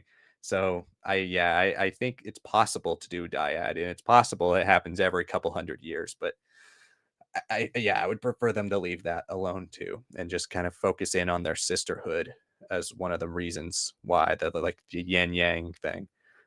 Anthony says, why are so many people review bombing the show? Uh, there's a variety of reasons. I don't think we really need to go into that. And your next comment too, like we're not going to talk about politics on the show really ever, but there's a lot of reasons. Some of them are political. Some of them are that people don't like the direction that the Lucasfilm has gone with the types of stories they're telling. Some people genuinely hate the show. I think there's a combination of all sorts of reasons, but it is something that only a select part of the fandom does, and we don't really want to get into that part. Yeah, well, like if we talk politics on this channel, it's in relation to stuff that is happening in Star Wars, like the political aspects of like the Republic, or why the centrists and populists and Bloodline are like such an interesting parallel to real world stuff. But we won't say anything about what's happening outside of the Star Wars sphere of things, right? That's not what we want to engage with. That's not this is open to everybody, right? You can dislike this show, you can love this show. The point is to be respectful about it. But as far as like the review bombing goes, right? Like we can't fully explain it. It's not like we're researchers or anything. But to anybody who's saying that it's not review bomb, like that's not true either. Because you look at Ahsoka, you look at Andor on a lot of these big review sites, they have like maybe 4,000, 5,000 reviews. This show is not done and it's got like 15,000 on Rotten Tomatoes. Like it just is happening. To deny that it's like, oh, people's voices are being heard, well, when people enjoy things, they don't go online to like rate it and like go crazy about it. It's usually in any situation, if you're negative about something, you'll be louder about it, you'll be upset about it. That's just human nature. So to say like, oh, this is like super indicative of how people are feeling, no, it might be closer than other shows. I'm not going to deny that, but I'm not going to say like, oh, this is the end all be all because of aggregate reviews that can just easily be manipulated. Like the Last Jedi, how can this, in the way that The Last Jedi was for a lot of the fandom, that still is like a 40%, right? This being a 14 or something on Rotten Tomatoes, it's like, really? Is this? We were there. This is not anywhere near as like intense of a sensation. It's uncomfortable to be in the fandom right now, but it's not the same as The Last Jedi. Like when we were both in college, people like would come to us to tell us that they hated the movie. We'd be like, okay, that's fine. Like that's your opinion. Not really getting that from Acolyte. It feels a lot more online heavy, and the internet is skewed. That's just how it is. The only thing I'll say is I do disagree with review bombing in any form because as a creative myself, we should be giving something a chance to at least examine the quality of it as a work of art rather than just immediately deciding we don't like something before we see it. Yeah. So I, I'm not really enjoying the show that much. I've been pretty open with it on this. I'm trying to give it a chance because we're only halfway through. This was my favorite episode, and it was still probably like a 5 or 6 out of 10. I have not really enjoyed this show that much, but I'm waiting to see what happens at the end because the second half could be amazing, and I'm not gonna, give disparage the work that people put years of their life into halfway through or before it comes out, right? We're all entitled to not like things, for sure. There's plenty of things I don't like that other people like, but we have to at least give it a chance. And that's Yeah. all I'll say about that.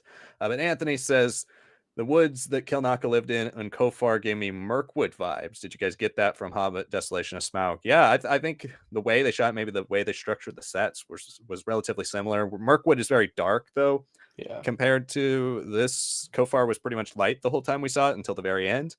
But there was kind of that endless forest vibe. So I could see that. I do love the Mirkwood scene in Desolation of Smaug is very good. Like I actually really, side note, really like the first like 30 minutes of Desolation of Smaug. I think it's pretty great. Like I love Beorn. He's a great character in the book. So I thought they did a good job.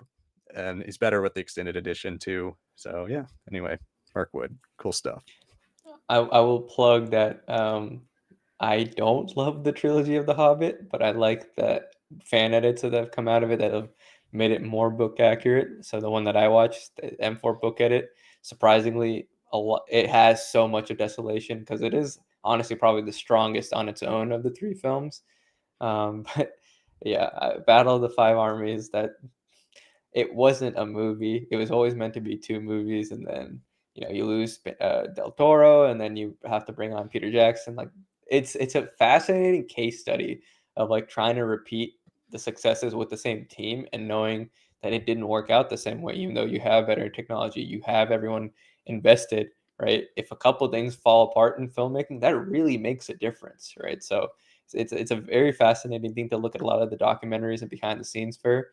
But if you're looking for a version that like just makes it like 4.5 hours, I would recommend that. As far as Mirkwood, yeah, I guess you could see like the insect creature and all that, like oh, like it's instead of spiders we have this, but that's not really the point. And Mirkwood is like supposed to be almost like a hallucinogenic place. This is not very Mhm.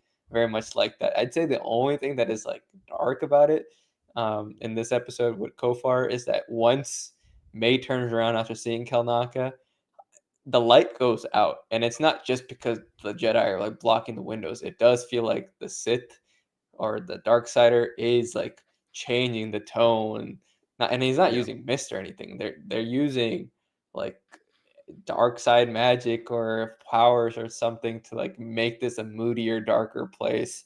And it's not like Sith meditation or anything, but it does feel like an element of like this is going to be a carnage, and I'm going to make this like my battlefield, my arena, and I wanted to make it as uncomfortable for you, and that was just like the first step, just like to dim the ambiance of the area, which was like a nice golden yellow to like no, like it's devoid of life and dark, and you're about to be massacred. Yeah, I love when they do that, honestly, visually. It is a bit on the nose, but like Force Awakens, one of my favorite shots, right, is the sun going out, and then you see the light, the red light on Han and Yeah, Kylo's face. Like that's such a great shot. Even if it is, very on the nose. But I did really like that. And as somebody who does like the Hobbit trilogy, Battle of Five Armies kind of unforgivable, right? It is just it doesn't do much for the series. It definitely didn't need to be 2.5 hours. It could have been about an hour and 45 minutes. I think we're good. But I do love Unexpected Journey. Like I love that movie. That's a good movie. You guys, what's your favorite Hobbit movie? Everybody in the chat. I mean, I would like Desolation of Smaug. I would say it's the best one if it wasn't for the stupid elf dwarf romance thing yeah, that yeah, keeps the company apart. They're all together in the book when they challenge Smaug, and I do think Desolation of Smaug should have ended with Smaug dying instead of having that be a tag for the third movie. But yeah, yeah, cool stuff. The visuals are great in that movie. Unexpected Journey, I think is the best overall, but the visuals in Desolation of Smaug, the river chase in the barrels, and the Smaug himself, amazing looking. Like yeah. they did a great job with that. Back to Star Wars. Where were we here? So we answered Carrot's question about Kiadi Mundi, and then Anthony says, "I just wanted to let you guys know you're one of my favorite Star Wars YouTubers, along with Corey's Datapad, Eckhart's Ladder, Star Wars Explained, and Stupendous Wave." Well, thank you so much, Anthony. We really appreciate that, and we've grown a lot over the last year, really 6 months, and can't wait to keep growing because we love doing this and we love talking Star Wars with all of you. So hopefully you stick around and enjoy our content and our channel. And we really appreciate you being here. We always enjoy the conversations we have with you. Super Tibby says, why do these people always take legends as gospel? It's not canon. It's awesome. We got Mundi. You know, people are just gonna have something to complain about all the time. Really, I love legends, and I would say I would prefer. Overall, I do prefer legends still to canon, just with all the holes that are there, right, in the story. Legends a lot more fleshed out, but it's a detail that doesn't matter. The one thing I would say about Ki-Adi-Mundi is it's a very interesting choice to pick him of all Jedi, right? Because he's the one. He's the one with the line.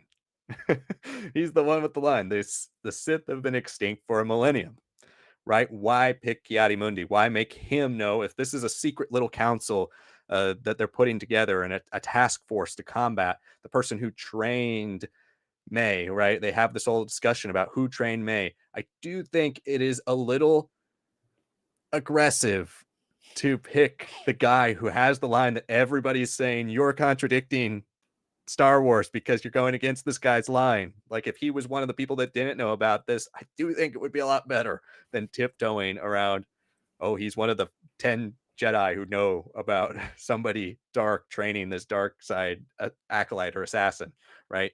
I do think that's an interesting choice. It makes me think that something's going to happen that kind of convinces him that it's not the Sith, because then his line will, be reinforced. But it is what I don't know why you choose him if you're looking at it. Anybody else, right? Like anybody, you could pick anybody, and you pick Ki-Adi-Mundi. Yeah, and it's again, this comes to the fact that like he is older now in canon, and it's like how old is he, right? We don't he's still kind of got the whitish hair. He looks much younger, doesn't really have the wrinkles or the creases of age, um, and I would honestly say like yeah, it's like you said, it is a little aggressive. Um, but then I have to think about the High Republic, and I think about like the fact that Markion Rowe literally has Loden Greatstar's lightsaber, and it's just like if we're saying that he believes something because of a lightsaber, like oh that clearly means the dark sider. I don't know. I wouldn't agree with that. Like oh if you see some lightsaber marks and you see all these massacred Jedi, it clearly must have been a dark sider. No, it could have just been May or Osha taking one of the lightsabers and like killing everybody, and maybe there's other things left behind. Like if we see May killed too, it's like okay, well then it's like why wouldn't May die, right? And I think Ki-Adi-Mundi is not really the type of guy who'd take it a third step forward. He'll be like, all right, the problem solved, right? Like whatever happened here, it's like almost like Invincible with the Omni-Man fight to start off the show. It's like okay, we're gonna just take it as it is. That's how it is. So he's never been the brightest bulb to me. I will say that he's always been the guy who's like, once I see something and I believe it, that clearly must be it. Yeah, I mean that's fair, right? There's always workarounds, right? Like you were mentioning earlier with the Obi-Wan show. There's workarounds, but what I'm starting to get a little sick of is why we keep putting ourselves in these situations, right? Like why do we have to explain it away? Just avoid it. It's very easy to avoid it. You could have done anybody. I spent a long time in my video that I made about the Acolyte characters who could be in the Acolyte. Check it out if you haven't. Talking about Plo Koon, how they say he's lived a certain amount of time, certain amount of Keldor years. What does that mean with the Jedi? We see a Keldor in this episode. It could have just been Plo Koon if you wanted a reference back. You didn't need it to be Ki-Adi-Mundi. That's why I feel like picking him is already starting yourself down a bad track with all these people, right? Or like, you're contradicting what he said. And then now he's going to be a part of the task force hunting down the guy or the person who's supposedly training somebody in the ways of the Force. Like that is very much so steering down a path that like they got to do something that I think is very convincing to him. That's like, nope, this is not Sith. And I think we got to see that now at this point, because it is very strange to pick him of all people. Uber Tibby says, why do these people... Oh, wait, we already did that. Sorry. Anthony says, I also have reluctantly left several other Star Wars YouTubers, such as Theory, because many have changed and become more negative and even have teamed up with people in the fandom menace.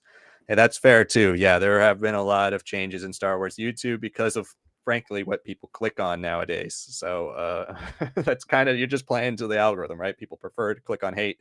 People prefer to click on frustration.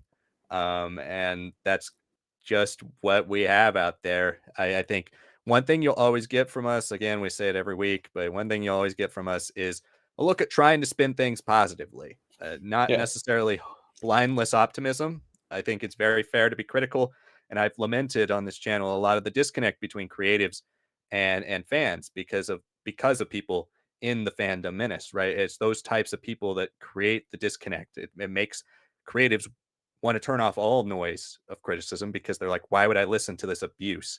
And I get that. Like as human beings, I get that. I completely understand. But there are voices out there who are telling you the answers of what you need to fix, what we want to see, and nobody's listening to us. Us or the people in this chat. The people who have measured criticism. Nobody's listening to us because we're just all lumped in together, and that's unfortunately the world that's been created by YouTube and by social media and people just being able to rant and rave and start things that rile everyone up. And so, even though we could have some controversial takes, we could have some, things that you don't agree with, but we'll always back it up with a reason. And we'll always look a bit more towards hope and optimism with Star Wars about how even our most controversial takes can help improve the franchise, not necessarily make it worse.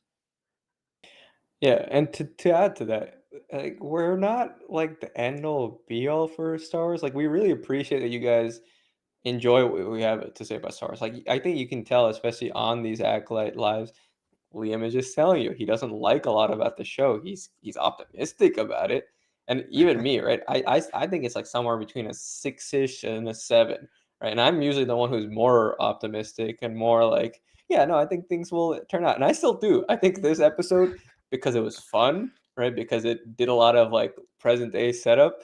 I'm excited for it. Like the Monday stuff, like when we talk about all this and that, like it slightly dropped the episode for me. I'm not going to deny that, but I'm also like the type of guy who doesn't want to like think about too many other people's opinions. Like you'll notice one thing on our channel, we don't actually have a huge amount of interaction with other people on YouTube. Like it's really just Liam and I. Like we started this as a podcast during COVID because we were in friends in college. We're like, what do we both like? Star Wars. Like, let's just take our group chat and like make it into something more, right? So it's like, yeah, we're not coming from a place of like, oh, like this is our lifestyle now. This is we have plenty of other things to care about, real world issues to care about, things about in our family and our work life, like that matter more. So when we come to Star Wars, we're naturally inclined to be more positive because we want to enjoy it, right? We want to give critical feedback and we agree. Like, but we do share a lot of the same opinions. We also know we share different opinions, but we know that just between the two of us, we're not going to let other people like change how we feel about each other, how we think about Star Wars. Like we appreciate everything you guys are saying, and we'll take all that into consideration, right? And that's what we're saying. We're missing that in the fandom that is trying to be genuine and the creators involved with Star Wars, because yeah, the fandom menace blocks that off. In a way, that also makes it a lot easier for us to like not engage with a lot of these super positive channels or super negative channels, because we're like, once we're in that like whole mess, it kind of does make it a little harder to be us, to have the nuance, to just be like, we've read a lot of EU, we've read a lot of canon, we watched everything, right? And is in our opinion something that should have nuance and just be kept between the two of us. It's an interesting thing to be saying that to you guys in a live, but it's something that we constantly grapple with.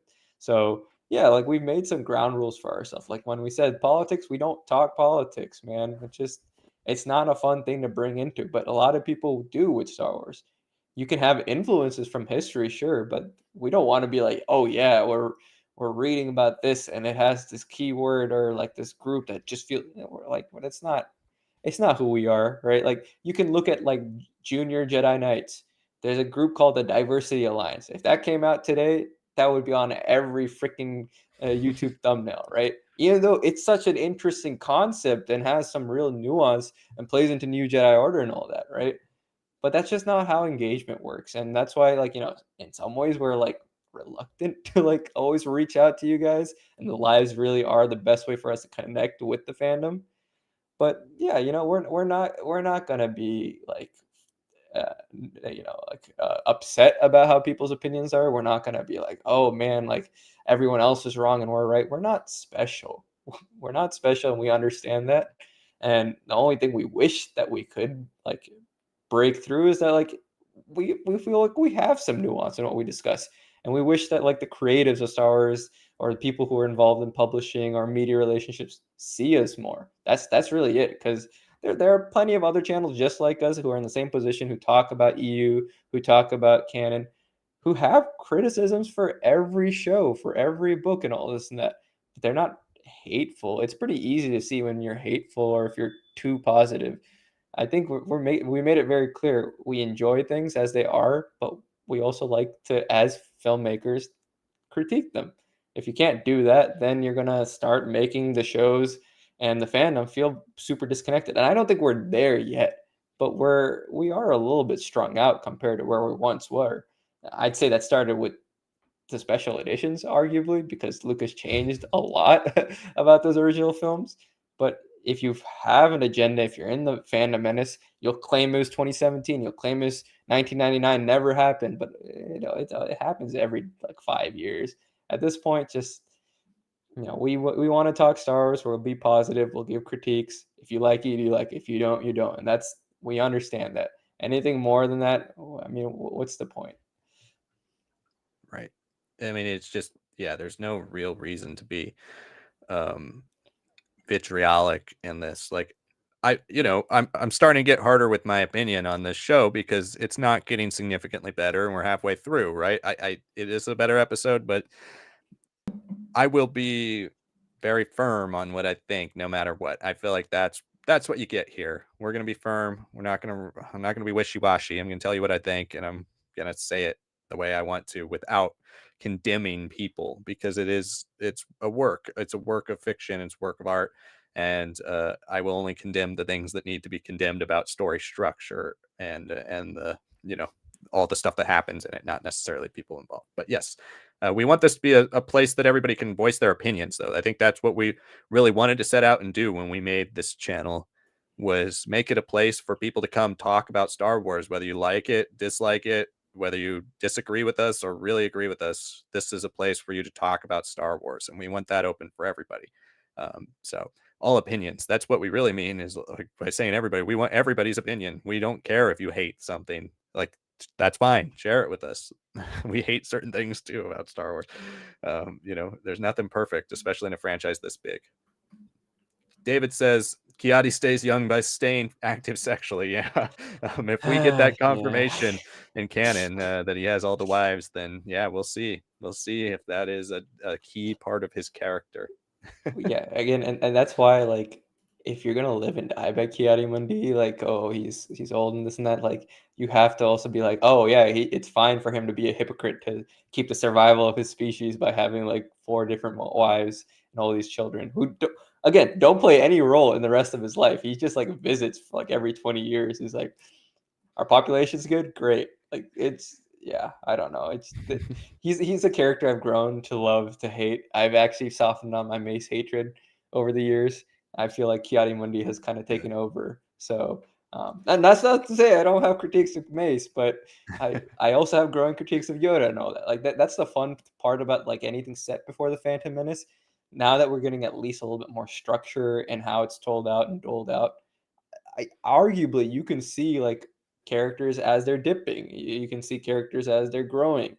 Mundi's not a Jedi that grows to me quite often in EU or canon. So yeah, this is honestly the nicest he's been so far, and that's because I didn't even recognize him. Well, one of the things that's interesting about Mundi too is he's a prequel Jedi written in the vein of the EU, right? Like Yeah.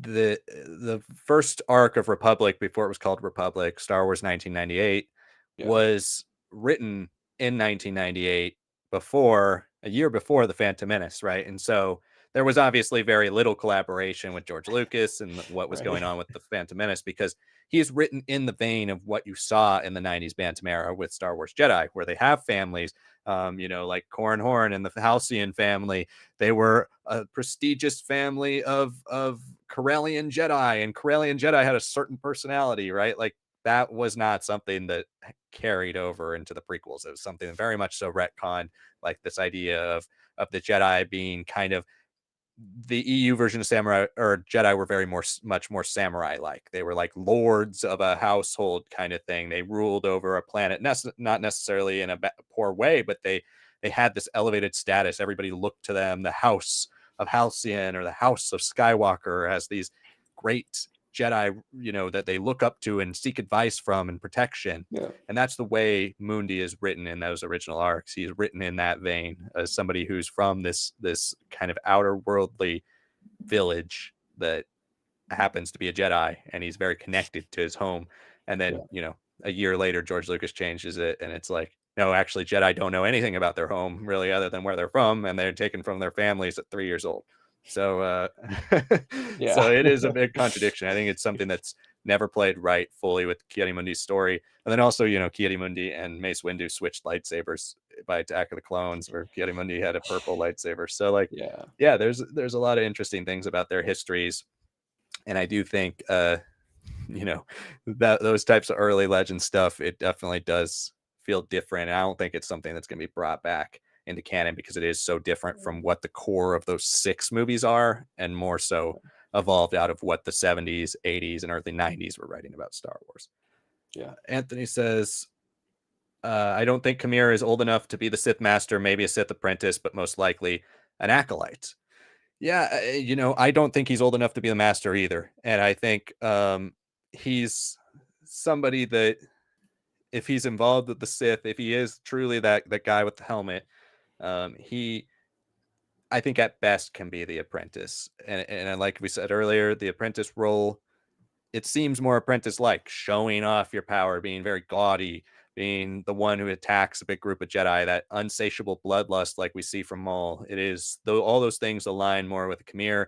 And I think Kamir being a Sith, it's not really out of the realm of possibility with the act, right? Like, I the Sith, like I said earlier, they're good actors. They always are playing another role besides Sith Lord or Sith Apprentice. And I think it would fit right in, fit right at home with what we've seen of Legend Sith, if you make Kamir a Sith apprentice, but not the Sith Master. He's too flashy. This character's too flashy. His armor's too flashy. His personality is too flashy. The way he flaunts his power is too flashy.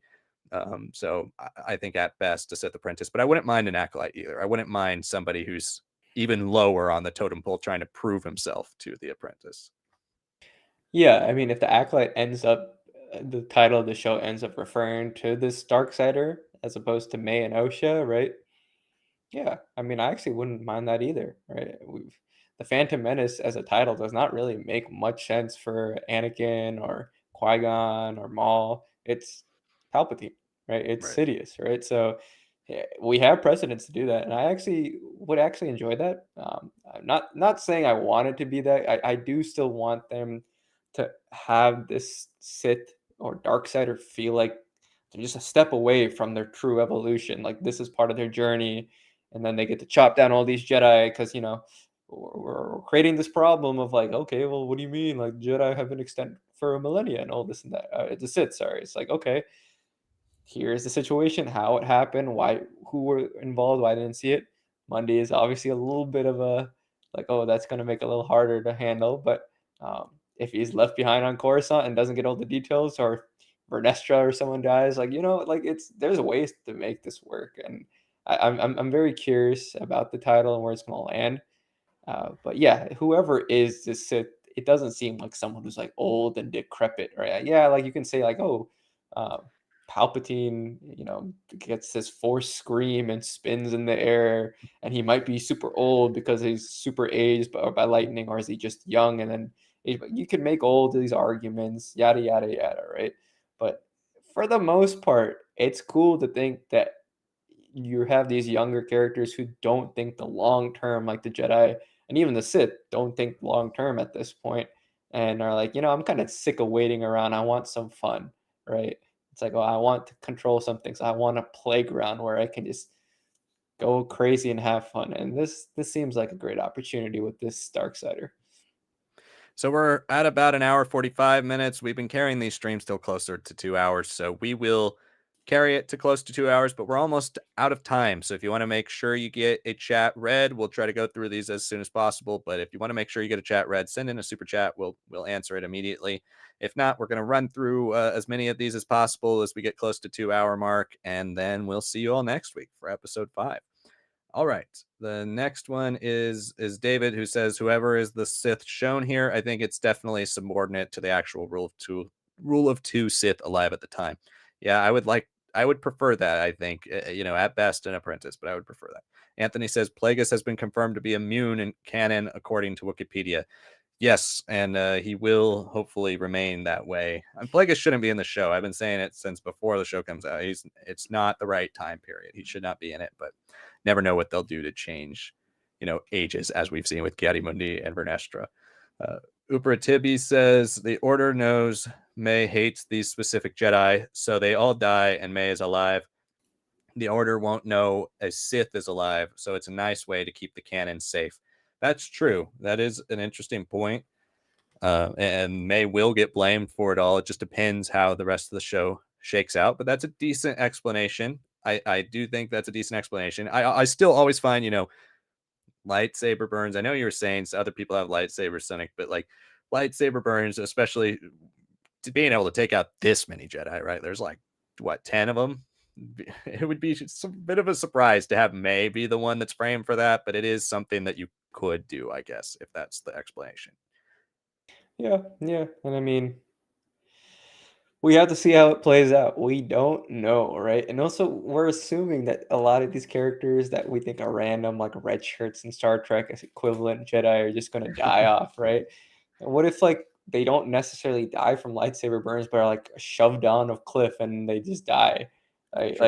Like, there's a lot of ways to kill these characters and then just make it be like, oh, only 2 of them have been stabbed, right? Like, the way that you set the scene, right? Whoever the Stark setter is, you want to set the scene to not just be like part of the lesson that May is going to deal with and like come to her own full realization, which is what a lot of her dialogue centered around. But you also have to make whoever is going to be catching up to you, because you know that there are people who are very curious about Osha and May and are going to be drawn into this conflict. Whoever is catching up to you, you got to make it look like it was like an accident, or like it wasn't as big as you think it is, and like maybe it was just something in the forest of Kofar that driven them mad, or plant something about Kelnaka. Like, you could make it that Kelnaka was actually the one, right? Just drag his body out or something and use his like claws, cut up a bunch of Jedi. There's a lot of ways to do this, to make this crime scene very fake, right? That Jedi might not necessarily get right away. I think cutting him down in his chair in his domicile is going to make it a little harder to pull off a weekend at Bernie's with him. But there's a multitude of ways that this planet could, especially if you're going to have these characters running around, be haunted by this Darksider and then eventually killed. Like, you don't have to have him cut everyone down. You could have him like run back into those bug creatures and agitate them, and then have them like devour like half of them. Right? There's a lot of things you could do to cover up things, to plant things, to erase evidence of things. There are. I just don't fully believe we're going to do that, but yeah, there are plenty of ways to talk our way out of this. David says the rando Jedi and the search party are definitely getting taken out. Yeah, absolutely. And that's why they're mostly humans too. Because we're going to take them all out. I want to see who this Keldor is, though. The Keldor hasn't gotten to speak. Uber Tibi says one of the mothers in episode 3 also said nobody will miss these 4 Jedi, so the Order won't suspect a Sith is on this, but see it as a vendetta from May. I don't know if necessarily the Order won't. They say that, but I don't know if that's necessarily accurate information. I think they would come looking for 4 missing Jedi. The Order is still supposed to be pretty tight at this time, and pretty much in anything we've read, if a Jedi goes missing, they're trying to actively find this Jedi. We've seen that already in a lot of books. So I don't know if that's the perfect explanation for it, but in a way, yes, the Jedi do probably die all the time. It's just a matter of how they're killed and how the evidence is hidden, because this many, I think that's the main thing, is if it was just the 4 being hunted down, yes, but at 10, especially ones that went on a search party, look for somebody who's killing Jedi, and they're worried that they're trained by something else. I think that's the other thing, is like they think somebody else is behind this. They're not as concerned about May. They want to stop May, but they're concerned about finding who's in charge of May, and that's part of this whole thing. So I don't think they would just give up right away, but we'll see how they disguise it. It's going to be something they definitely have to handle. It'll be started next week. Jay Castle says, "Hey, can you guys explain Master Mundi being in episode 4?" We can't really. Mundi doesn't have a birth year in canon, so he can be however old they want.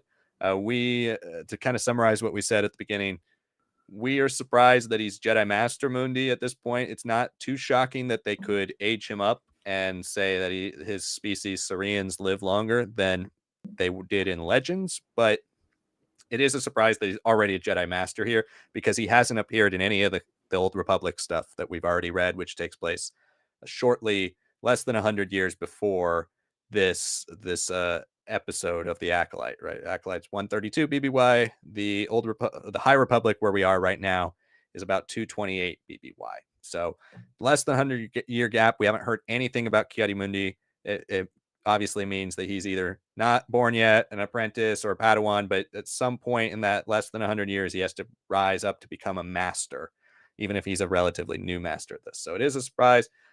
Can't really explain it with any lore as of now, but we do know from Legends he was not even born at this time, and it does kind of come close to contradicting with his line if they don't really try to massage that out. So that's kind of a summary of what we talked about earlier. To move on to Anthony, says, my third favorite Legend Sith Lord is Darth Krayt. Very cool. I do really enjoy Darth Krayt in the one Sith. An interesting take, and I think an interesting character. Would have preferred, to see even more from him had the Legends not gotten canceled. But yeah, I think interesting concept. Yeah, and he is pretty fascinating in how his entrances with Fate of the Jedi, right? Like there was a start to something there that could have really connected to the one Sith. The one Sith, as they're depicted in Star Wars Legacy, they're just very edgy. Like the whole era of comics is very edgy. Like we got tattoos, we got bones. Like, oh, you cut off our limbs, we're just gonna be like that, right? Like even their lightsabers are made out of bones or something. Like I know there are a lot of characters of certain characters from the one Sith, right? Like Dark Crate, I think fascinating that he's wearing literally like crate dragon armor and all that. Like that's cool. I think that's when you use edgy, right? Like okay, like I have the beast of like something that has such power and meaning to my childhood, to my origins, and all that, and it's so intimidating. But at the same time, he was kind of hampered in that series because he's ill, because he's so old. It was if he was younger, if we didn't have any setup for him, like if he wasn't from the prequel era, like I think you could have done so much more with the one Sith and made them feel way more significant of a breakout group because you have by definition a very old leader who's just trying to be rejuvenated, like avoid like death as much as possible. The one Sith kind of falls on their cronies a lot more in the comics, and yeah, I know there's Darth Talon, so there's a lot of people who love that, right? But you don't. Can you really name any other darts like more than other than like looking up their Wikipedia page? It's a lot Nil. harder. Yeah, Dart Yeah. nil, right? Nil, because it's like okay, we're gonna be on the nose as possible. But other than that, like you don't. I don't know. You don't really care too much. It is very hero focused too. And then I'd honestly argue there's way more interesting things with the Fel Empire than there even is with the One Sith. The One Sith have a great way of like setting up the machinations, and that's where Crate really shine for me. But then for the rest of the actual mainline, I don't really care much about the One Sith other than what Kate is dealing with them. I will say, Star Wars Legacy War, right? Like making an entire miniseries to actually properly conclude it. That's where Crate really does become more of a character again. But at that point, I feel like I don't really care too much. So I'm more mixed than I was when I first read it. But there's some cool things. It really is just Star Wars remix of like Empire conflict with prequel visualizations and characterizations. Like okay, I really like Legacy. I understand all that, but I really enjoyed Legacy. I think it's very different, but it is, um, I wish we got more from it. But yeah, Josue Dark Sky says Mundi does not have a canon birth date. It's legend, so as far as we know, Mundi doesn't know the Sith. The Jedi saw him at the end. They never discussed Sith in the beginning. This is true. We've just been talking about the aftermath of this. If this Sith guy does kill all these people, it does raise a red flag when you have a bunch of dead Jedi. Also says the episode was one of the best out of the four for me, or the best one out of the four for me. Does not say a whole lot, but I could enjoy it. Finally, 6 out of 10. I'm with you, Josue. I've not liked the show very much, but this is the best one. And then Josue says, I really like Last Jedi, not so much with the show, or though and the 3 episodes were horrible and unappealing, but tonight's episode was decent. Yeah, so appreciate your perspective, Josue. Thank you for letting us know your review. And I kind of agree with you on a lot of what you said.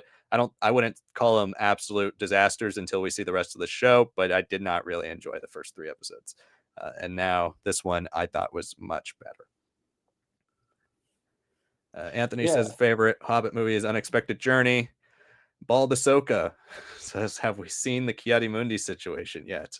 If you're talking about the fact that he's in the show, then yes, we've talked a lot about Ki-Adi-Mundi this episode, far more than I definitely expected before the premiere. I've never talked about Ki-Adi-Mundi this much, and I never expected to in my entire life.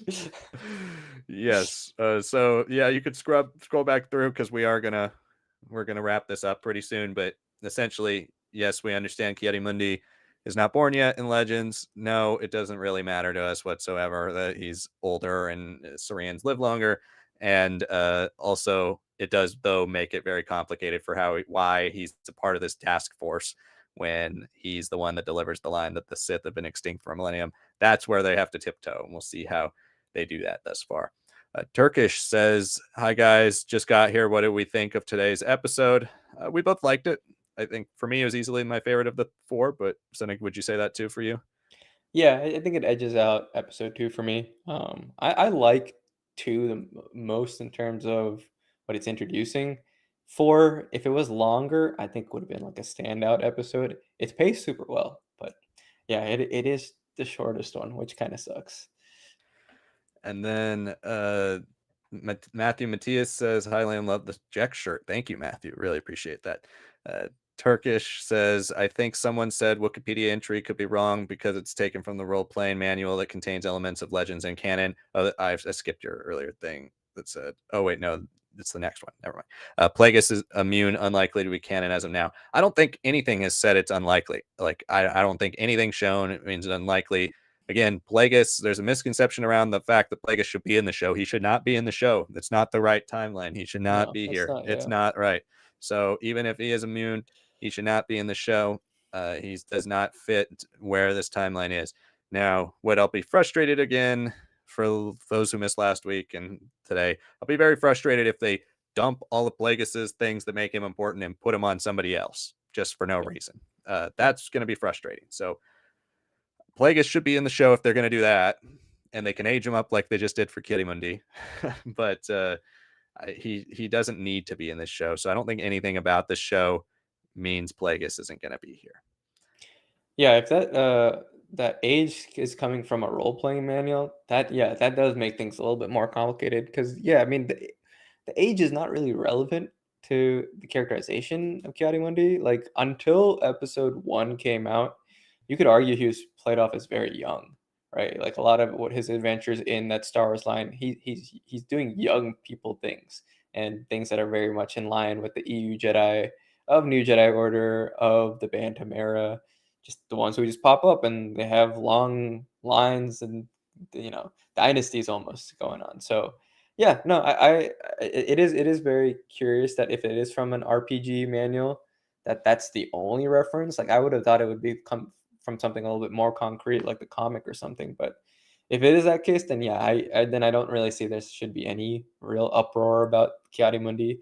Again, we both say him being a master is kind of confusing, but the age, like, yeah, whatever. I think with Turkish is saying is that the Plagueis being immune is from an RPG thing in Oh, it's canon, from an RPG. Oh, okay.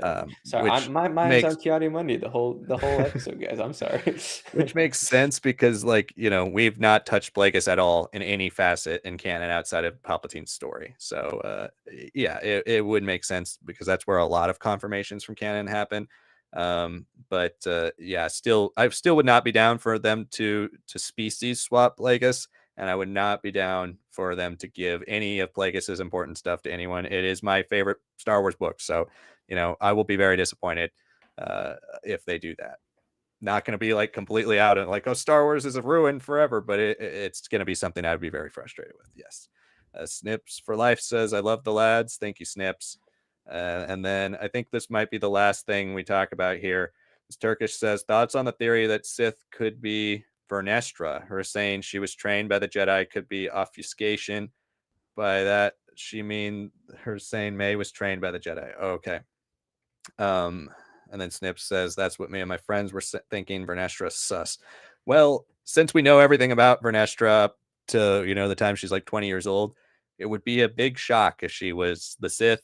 Not saying I would be completely out and hate it, but they would have to do a lot of explaining because there's nothing in the High Republic that makes you think that she would go to the dark side or have anything to do with the Sith. Obviously, there's no Sith in the High Republic. So, as of what we know now, I think it would be a weird twist, one that I guess general audiences would be, relatively nonplussed by. But, as somebody who's read The High Republic, invested a lot of time in it, it'd be kind of weird if the biggest change in her life happened off page in between the Acolyte and the High Republic Phase 3. Like, that would make no sense to me at all. So I would not be for it. But if that happens, I'm willing to entertain how they get to it. Yeah, no, I mean, she's not that big of a character yet in Star Wars history for people to be like with Luke, where it's like, oh my god, now that why is he like so different in the Last Jedi compared to what we see in EU, what we see in Return of the Jedi, right? Even though I argue there's a lot of traits that he shares from Episode 6 in Episode 8, but this is different. This is like, okay, like when Vernestra has like an edgy phase at the start of Phase 3, in between Phase 1 and 3, the edgiest she gets is getting rid of her robes and looking like she's a hobo. That's really like as dark as it gets for her. Now she's having some strange visions. She's very connected to Santecas and with the Force, with the galaxy. Like there's some strange things happening there, and I want to see more of what she's doing, more of that weight. But I wouldn't say there's an inkling of like any foundation being put so far, saying that what is it called, that she's ready to Sith. be corrupted, right? And for like, and I know this is a show that is, the tagline is basically like, this will show how the Sith infiltrated the Jedi. And arguably, we have not seen anything about May or Osha infiltrating. So she is a candidate. I will not disagree. She's, especially being a Jedi already with such a legacy already for with how many books she's in. Yeah, for her to be like a Sith agent or like someone who's like upset with the direction of the Jedi and now wants to break them up. Like, yeah, I get, sure, I could see her being a good candidate, but it's 100 years. I would not go for a character with 100 year gap that we don't know anything about, and then just make her a Sith or make her an acolyte or something else of that nature. She's and I know Turkish, you're saying she becomes more jaded. She's not any more jaded. I'd argue she kind of normalizes. She gets a little bit more rejuvenated. She doesn't like certain characters as much as others do. That's really about it. But Yeah. she's not jaded. Yeah. Well, I would say Defy the Storm. Like, I think what you're referencing is more Defy the Storm than Temptation of the Force. Defy Yeah. the Storm starts out with her more jaded, and then by the time she, like, it's kind of minor spoilers, not really. By the time she reunites with Emery, it's like gone. She's like found her purpose again because a lot of her worries have dissipated. So, like, yeah, I think I don't really see anything in Temptation of the Force. We just read it, so I don't really remember anything that Yeah. would hint at that. She's actually an active part of the story and actually very involved in the hunt for the nameless and stuff. So I don't really see in any way where her character would go that route. Again, willing to entertain it if they do it, but also just like it, she wouldn't be this person, this person with the helmet, because we've seen this person's physical features. Like you can pause on their hands. Doesn't really look like Vernestra's hand. It looks like a man's hands, first of all, but it also looks very human, right? And I know she's humanoid, but yeah, I just don't really see it. But thanks for the comment and the theory, and we'll see how that goes, and we'll track that. Uh, Turkish last comment is I wish a bit of Brendok stuff was included in this episode to get some resolution of that situation. Really doesn't need to drag out. Yeah, again, another thing back to the pacing thing. Like we've gotten so many comments. I don't really understand. I appreciate it if you guys really are enjoying this show or really hating the show, but I don't really understand how there can be so many people who disagree with me about how bad this show is structured. Like the episodes are all over the place, and like you're mentioning earlier, Sonic, I see the Pulp Fiction thing. Like if this were a film, or if we had completed arcs, like that's the thing Yeah. about Pulp Fiction, is it can be spread out in completed stories. There's been nothing completed. We just keep starting new things, and they're randomly all over the place. Um, yeah, it would have. But I do think you fix a lot of it if you moved episode 3 to episode 1. I think it fixes a lot of the pacing and structure of the show. But yeah, I wish we got more Brendock stuff. I don't think it's happening next week either. If it happens next week, that will just make me lose all hope in the structure of the show, because we Yeah. leave on a giant cliffhanger here with this Yeah. Darksider, and then we're gonna go back in time and retell another story with the flashbacks. Like that would be, I would not. Maybe they could win me over. I'm not gonna ever say never with quality of things. Like maybe it would be better than I think it's gonna be, but that would be absolutely baffling if that they did that. So I think we're getting staying on Kofar. We're going to continue with like how they certain members like Soul and Osha and Jeki escape the Sith, and then kind of that leads to maybe some revelations that pull us back to another flashback for episode 6. But yeah, I do completely agree that now the Brendock stuff feels even more random than it did last week. Yeah, and I mean, arguably, I'd say we need to almost save it to 7. I know it's like Yeah. dragging it out, but where we're structured right now, it feels like 5 is just a massacre. So let's enjoy it, right? Instead of saying like, let's go to the flashback. That doesn't feel it's almost like if I want to make a comparison, it's like the Lost Sister episode of season 2 of Stranger Things. You're on the verge Yeah. of like the whole laboratory going insane, and then you're like, let's go to Chicago and see what Elle's up to, and you're like, I like it's good for character development. It's not a good episode. It's like okay, whatever. But it's at the worst possible junction, right?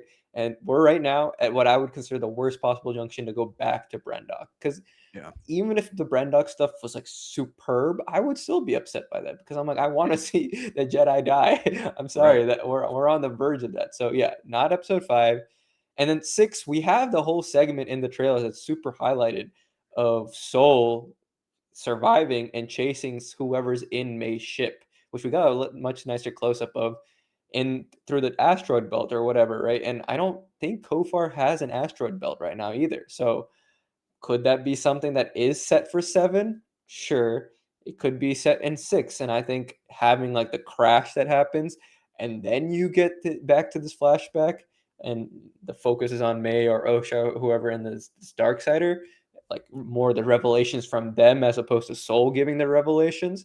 I think that works a lot better structurally for me. I would still, like Liam is saying, not really love this placement of 3, but I think 3 becomes a lot more forgivable if we have 7 be tied not only to the narrative consequence of this duel and the placement of May and Osha in the hierarchy of the big conflict going on, but also because it's like if we're on the verge of something super cool that we haven't seen in Star Wars in a long time of just Sith going crazy, and with the possibility of this being like closer to like how we enjoy Palpatine and his fight against Maul and Savage and Clone Wars. Like this could be the closest thing to that of like a Darksider making a meal of everybody, right?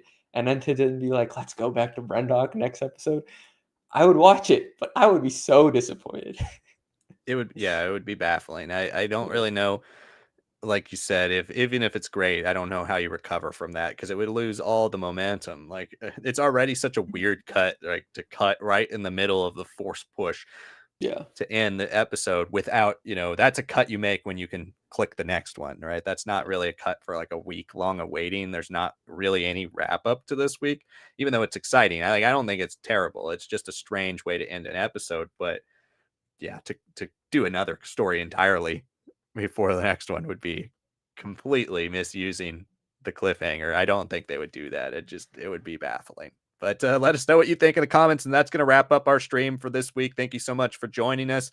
Hopefully you got all the questions and comments you had in before we wrapped up. But if you didn't, join us next week for episode 5. We'll be discussing the 5th episode, the ones that no one has seen yet, because now we've made it through the first 4. Press had seen episodes 1 through 4. Nobody's seen episode 5 through 8. So hopefully there's some surprises in store. Hopefully it gets better for a lot of us that it wasn't working for. And if you have been enjoying it, hopefully it continues on a similar pace so that we can all actually have enjoyed this show by the end of its run. Make sure you stay tuned for predictions and speculation for episode 5. We'll give you our concrete theories on everything we might think might happen next week. We do have a little less information to speculate on, though, now without run times and without, episode names and all that type of stuff. So we'll see. We'll have to bring out our A game in predicting next week. Hopefully you join us for that. We do have some other videos coming out throughout the week, as well as shorts and the community polls where we do the rankings for best Star Wars characters of all time. So thanks so much for joining us. Join us next week. Bring your questions, your comments if you didn't get one in.